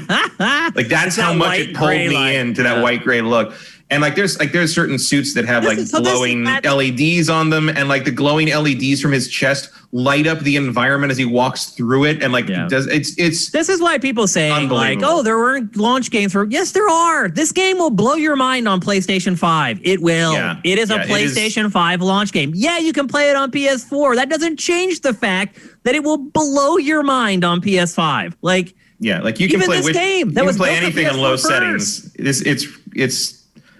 It very much feels next gen. It does not feel like a boosted absolutely game. Yep, I agree 1,000%. I am enjoying the crap out of this. All the fights. This is the game when the show's over today. I'm going back to keep playing. This was the game this morning when I had like 30 spare minutes and I was trying to get a little more gameplay in before we recorded the show. This was the game I was playing. So and it's like little things like the things that you don't think should be as important, but they do make a difference. Like the amount of everything, almost everything can be destroyed in the game. Like they shatter into realistic particle stuff and real pieces that look like if you took all those pieces and put them back together, you would have the object. You have the piece. And like just like the fight, like the boss fights, especially the end fight where like there's I don't know anything about that yet. No, but it's just spoil it. But you're knocking the boss through like things and environments and walls and stuff real time. Like just incidentally, that's the way I hit Matt, are you saying that comic that I've been asking for, Destroy, turn into a video game? A little bit, because like you're like it doesn't matter really. It's not. It's just like you hit a thing and it shatters into pieces. Yeah. But the fact that I can hit this enemy and it knocks them through like this pillar, and the pillar collapses and all this, and like it doesn't do anything else except collapse, and we're continuing the fight immediately. But it just feels so big and powerful and epic. Like it just sells the moment in a way that you couldn't before. And there was like this moment where I'm like, okay, this power upgrade matters. Like that's where some of the boss fights in this game is. There aren't many of them. Is the tree a lot smaller? I can't remember the tree from the first game. The tree is much smaller. Okay, yes. I thought so when I saw it, but I was like, maybe I'm just not remembering the first game correctly. No, the tree. In matter of fact, when I first started the game up, I figured that once you got to the outer side of the part of the tree, they expanded out to another section, but it does not. That's the end. So that's it. Just those three. What you see is what you get. Okay. Yeah. So that is pared down pretty significantly from the last game. But again, you're paying less for this game. The level cap is 20, and I think the level cap in the first game was 40, or maybe it went to 50 with DLC. I don't remember, actually. It was high. It was a much longer road. I know that. Yep. But it's all great, and like there's a lot of upgrade stuff that like makes sense for the character, but also makes sense for moving forward. Like the spider app that Genki designs is like you can go do all those side stuff through that. And a lot of it is there's like two sides. There's crimes and activities. And so the activities are basically requests people make on the app to get help from Spider-Man. And they all feel like what you said. They feel like a neighborhood. They feel like people helping people out in the local area. They all know who he is. They know he's Spider-Man. There's a big feeling of like he's Harlem Spider-Man. He's our Spider-Man, which really creates this sense of community that sells the story going forward. The crime stuff is great because you have the bonus objectives to fully complete them. And in the first game, if you couldn't complete a bonus objective on like the car chase thing or something, you had to basically swing around and hope another car chase happened. On this one, you just pick it from the app and you get to go do it. Yeah, that's a big improvement, man. That's a huge improvement. There's a little quality of life things. Yeah. Yep. Oh yeah, for sure. Yep. Look, just another top shelf Insomniac product. Yeah, it's just Insomniac being Insomniac, really. I mean, the polish and the attention to detail in its games, it is reaching that next level area where and the soundtrack, because Miles has better taste in music than Peter, is just incredible. But that all adds into what I was saying earlier about how the tone of the game and the vibe of the game is completely different. They're playing hip hop and like soul, and it's New York. I love it. It took me to New York, and I have not been there now in 2 years. We go there on our anniversary sometimes when we're home for the holidays. I didn't go last year, and obviously I'm not going to go this year. But it gave me a little taste of New York City, and I do miss it. So it's also a nice little like getaway escape for me. It was because it looks so real and feels so real. It was nice to get out of LA for a few hours and out of this friggin' apartment I've been trapped in for 9 months. So anyway, and another example here of just how far you can see. Yeah, like the draw distance. I haven't seen any pop up. I haven't seen any hitching. I haven't seen. I mean, it's pristine. Yeah, think about the drawing we were seeing in that brief gameplay demo of Halo Infinite. Yeah. I mean, that was like pre-produced, like best look, best foot forward footage, and we were seeing drawing. So I don't know. And I saw in chat that Vincent said that Digital Foundry published another comparison today for Valhalla and PlayStation 5 one again. Said there's a lot of tearing in. I don't know if you've been playing the Series X version, so you've probably seen it. Is there tearing? I said that. I said there's tearing in the Xbox version. Oh, I thought you were just saying in general. Okay. No, the Xbox. No, there's no tearing because the V-Sync's on the PS5 and it's not on Xbox Series X. There's no tearing on PS5. I can vouch for that. So I'm figuring that's going to be a patch at some point, but I don't know why it's not already on to begin with. Yep. So yeah, I would prefer V-Sync to be on Ubisoft, just for the record.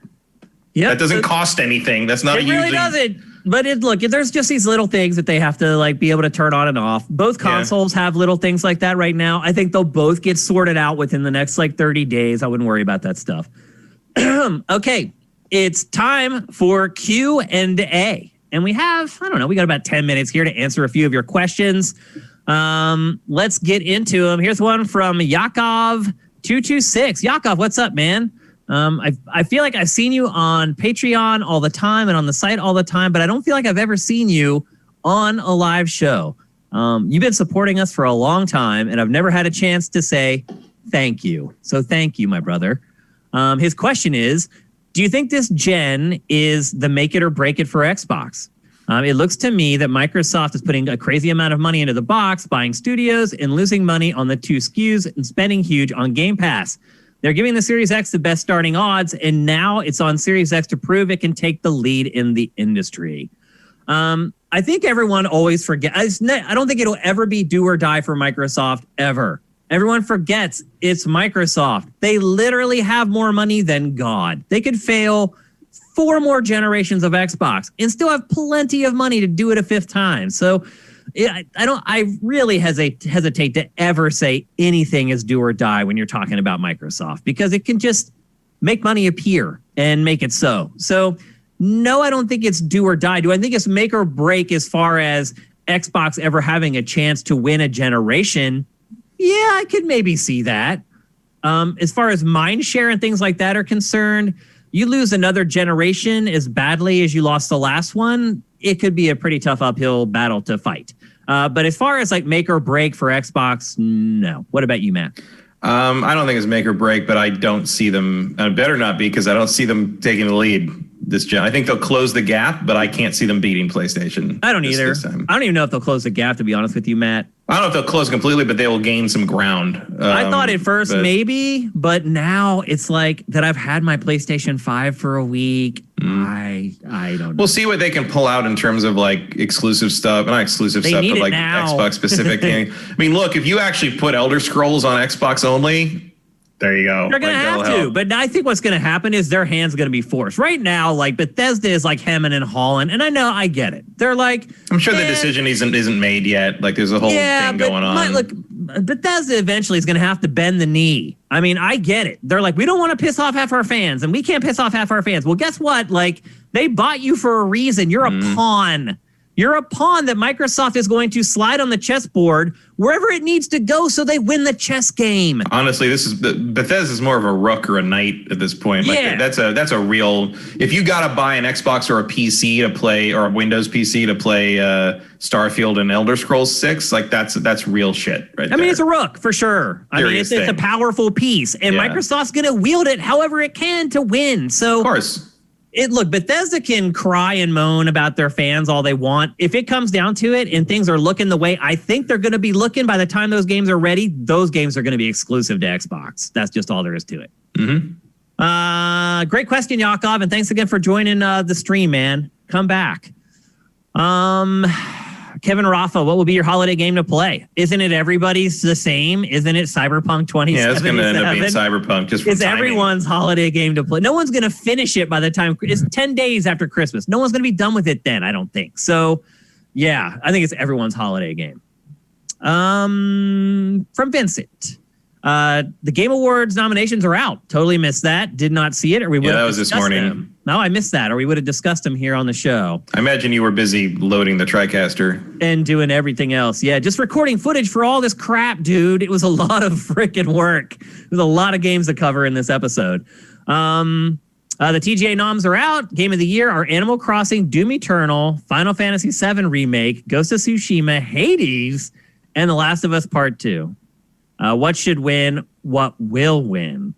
Well, we don't want to spoil our Game of the Year picks yet. I do think that those nominees are pretty good. I'll say that. I think Final Fantasy VII Remake being nominated is ridiculous. Well, but the rest of them are pretty solid. It was going to be there. I know, but if we're talking about if it's a popularity contest, sure. But if we're talking about actual quality game, that game has no business being in that list at all. And I would say Doom Eternal's on the fringe a little bit. I didn't like Doom Eternal very much, but I don't know if how much of that was the game and how much of it was me expecting it to be a sequel to 2016 and a reinvention of like the arcade shooter idea. Yeah. I'm willing to chalk more of that up to me than the game. Like it does what it does really well. I just don't like what it does very much. So maybe that's how we'll answer it. We'll give you the two that we didn't think maybe deserve to make the list. I'm glad Hades is in there. I think it deserves to be in there for sure. Is that fair enough?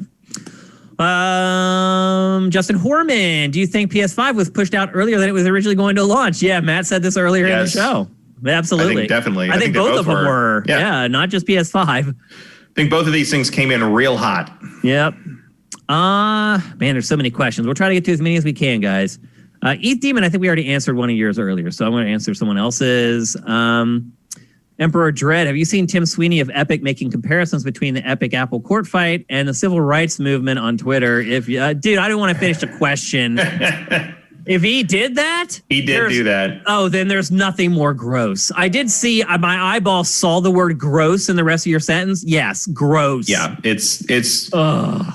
What is wrong with him? It's so dude. It's so tone deaf. I don't think even Elon Musk would say that. It's so funny when these people get so much money, they lose their minds. Yeah, it's been a very long time since anyone told Tim Sweeney no. Is what I get from that statement. It's becoming very obvious that he's become somebody that no one will tell them you're insane. Oh Lord, that's gross. Yep. How could you do that, man? Jeez. I don't know. That's bad. Okay, on a happier note, let's find a happier question. Congram 1. Marvel's Avengers missed sales expectations, selling only 60% of projections at just over 3 million. With Marvel's Spider-Man selling 20 plus million now, where would you think Square Enix and Crystal Dynamics went wrong? That's not an easy thing to answer. No, it's... Because, look, I think the game is good. Yeah, I think the problem was like I think one of the errors was making it a multiplayer focused game that they wanted to be a game as a service that lasted forever. Clearly, their heart was more in the story driven campaign side of things, which is what they did really well in that game. The other problem with it, of course, is Spider-Man. You make one game about one character that does one set of things, and Avengers has to be about a team that does 6 different things, and it feels like 6 different combat systems. That's a problem. And on top of that, bigger job for sure. I do hope that at some point they learn, and I think we've seen that this week where we found, I mean, obviously it doesn't include digital, but Jedi Fallen Order is the number 2 top selling game of the last 12 months. Yep. So please, EA, tell me again about how no one wants single player adventure games. The reason it failed is because of greed. If that game had just been if it had been like Spider-Man, it probably would have sold better. It would have sold through the roof. But because Square Enix was greedy and felt like it had needed to have this game as a service, because let's be honest, it was just tacked on to the end of this game. Crystal Dynamics created the campaign, which I believe is great and I really enjoyed. Yeah. And then they were forced to add this shit onto the end of their game. I feel terrible for them. I feel terrible for people I know personally who worked on this game. And they can't be honest with me about it. I know what they're feeling right now. They got shanked. If that game had just been that campaign and there wasn't all this messaging flying around Destiny, Marvel Destiny, a lot of people rejected Destiny. A lot of people don't like Destiny. If the messaging was, this is like Spider-Man, but the Avengers, I guarantee that game would have sold way better. The messaging got too muddy. There was footage out there of the open world goofy crap that even looked terrible in footage. It was, in my opinion, it's all Square Enix's fault. That's where I would put the blame. I think it was definitely down to a corporate decision that has backfired on them spectacularly. The people making that game very, very obviously had their hearts in it and were trying to make something about something they loved. And it was basically undermined by the attempt to make it a game as a service and attempt to make it something that was artificially extended. And that's what we ended up with. The mixed messaging, I think, really hurt it in terms of what it was supposed to be, what it was trying to be, and how much of your money it wanted.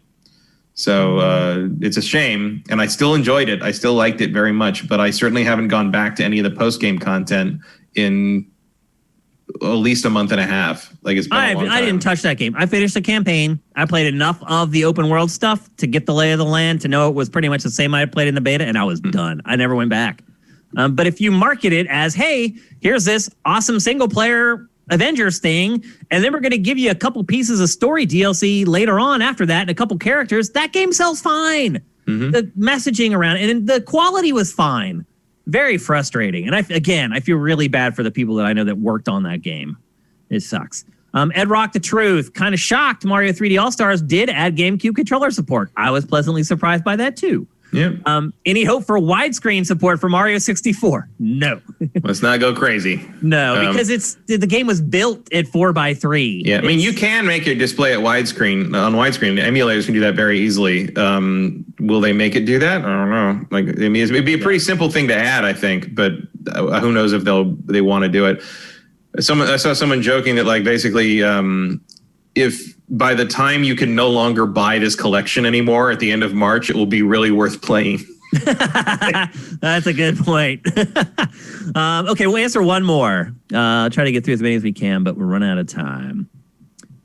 People keep asking you about the hidden door in Demon Souls, and it's JM Rain is asking, and since he sent me a DualSense, and since he made it rain in our freaking stream again, he's going to get his question answered. Do you know about the secret door in Demon Souls? I know about it. Like, that's all I know, that it's there. Like, I don't think anyone's managed to open it yet. Okay. It's new to the remake, so whatever it is, nobody knows yet. They'll figure it out in a week. The Souls community is no slacker on finding the secrets and things, so it'll happen. Yep. Fire Native, thank you for Twitch Prime. Johnny Hurricane, thank you for Twitch Prime. Thank you for everything, Johnny Hurricane. You're the man. Gohan Rage, hope you're doing well, man. Thank you for Twitch Prime. If I missed anybody who gave us Twitch Prime, I apologize. Again, this chat, for whatever reason, it archives and I lose half of it. I would thank every single one of you guys if I could. So that's it. We're putting the cap on episode 237.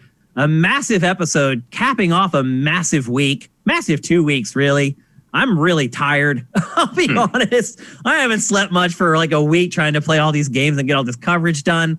I hope you guys have appreciated that we've been putting up stuff like, you know, we put up our unboxing and a UI walkthrough leading up to GameFace today. I didn't want to leave you guys waiting until today to get all the infos. But anyway, that's it. Xbox Series X review in the books. PlayStation 5 review in the books. Now bring on the freaking games, people. That's all that's left now. And for all of you guys to find your consoles, and I do wish you luck. And again, I implore you to stay on Sifted. Use our deals page. We'll keep you up to date on when all the shipments are coming through, all the retailers. We'll try to help you guys out as best we can. So for those of you who are listening to the show on the audio-only version of GameFace, by the way, that's delayed 4 days if you haven't figured it out yet. If you want to get it day and date, go to patreon.com/sifted. It's SIFTD without the E. And if you want to find me on Twitter, and I do tweet, I've actually been better at tweeting lately. For a good 3 years there, I was pretty much just tweeting, hey, here's this new thing that we just posted on Sifted. I'm actually kind of being a Twitter user here over the last few months. If you want to follow me there, I'm at Dinfire, Dinfire. If you want to find Matt, you can find him at mkeil. That's Mkeil. And if you want to find the site, and again, if you are one of those people who are listening to the audio podcast or you're watching the show on YouTube, you should follow us on Twitter to get alerts when we're going live, when the archives are going up for you guys. You can follow us there at Sifted Games. So on behalf of Jared, who actually added value to the show today, giving us his take, the casual kind of take, although I don't know if he's casual anymore, take on the next-gen consoles. That was great. And on behalf of Matt, I'm Shane. We'll be back here next week. GameFace is up and out.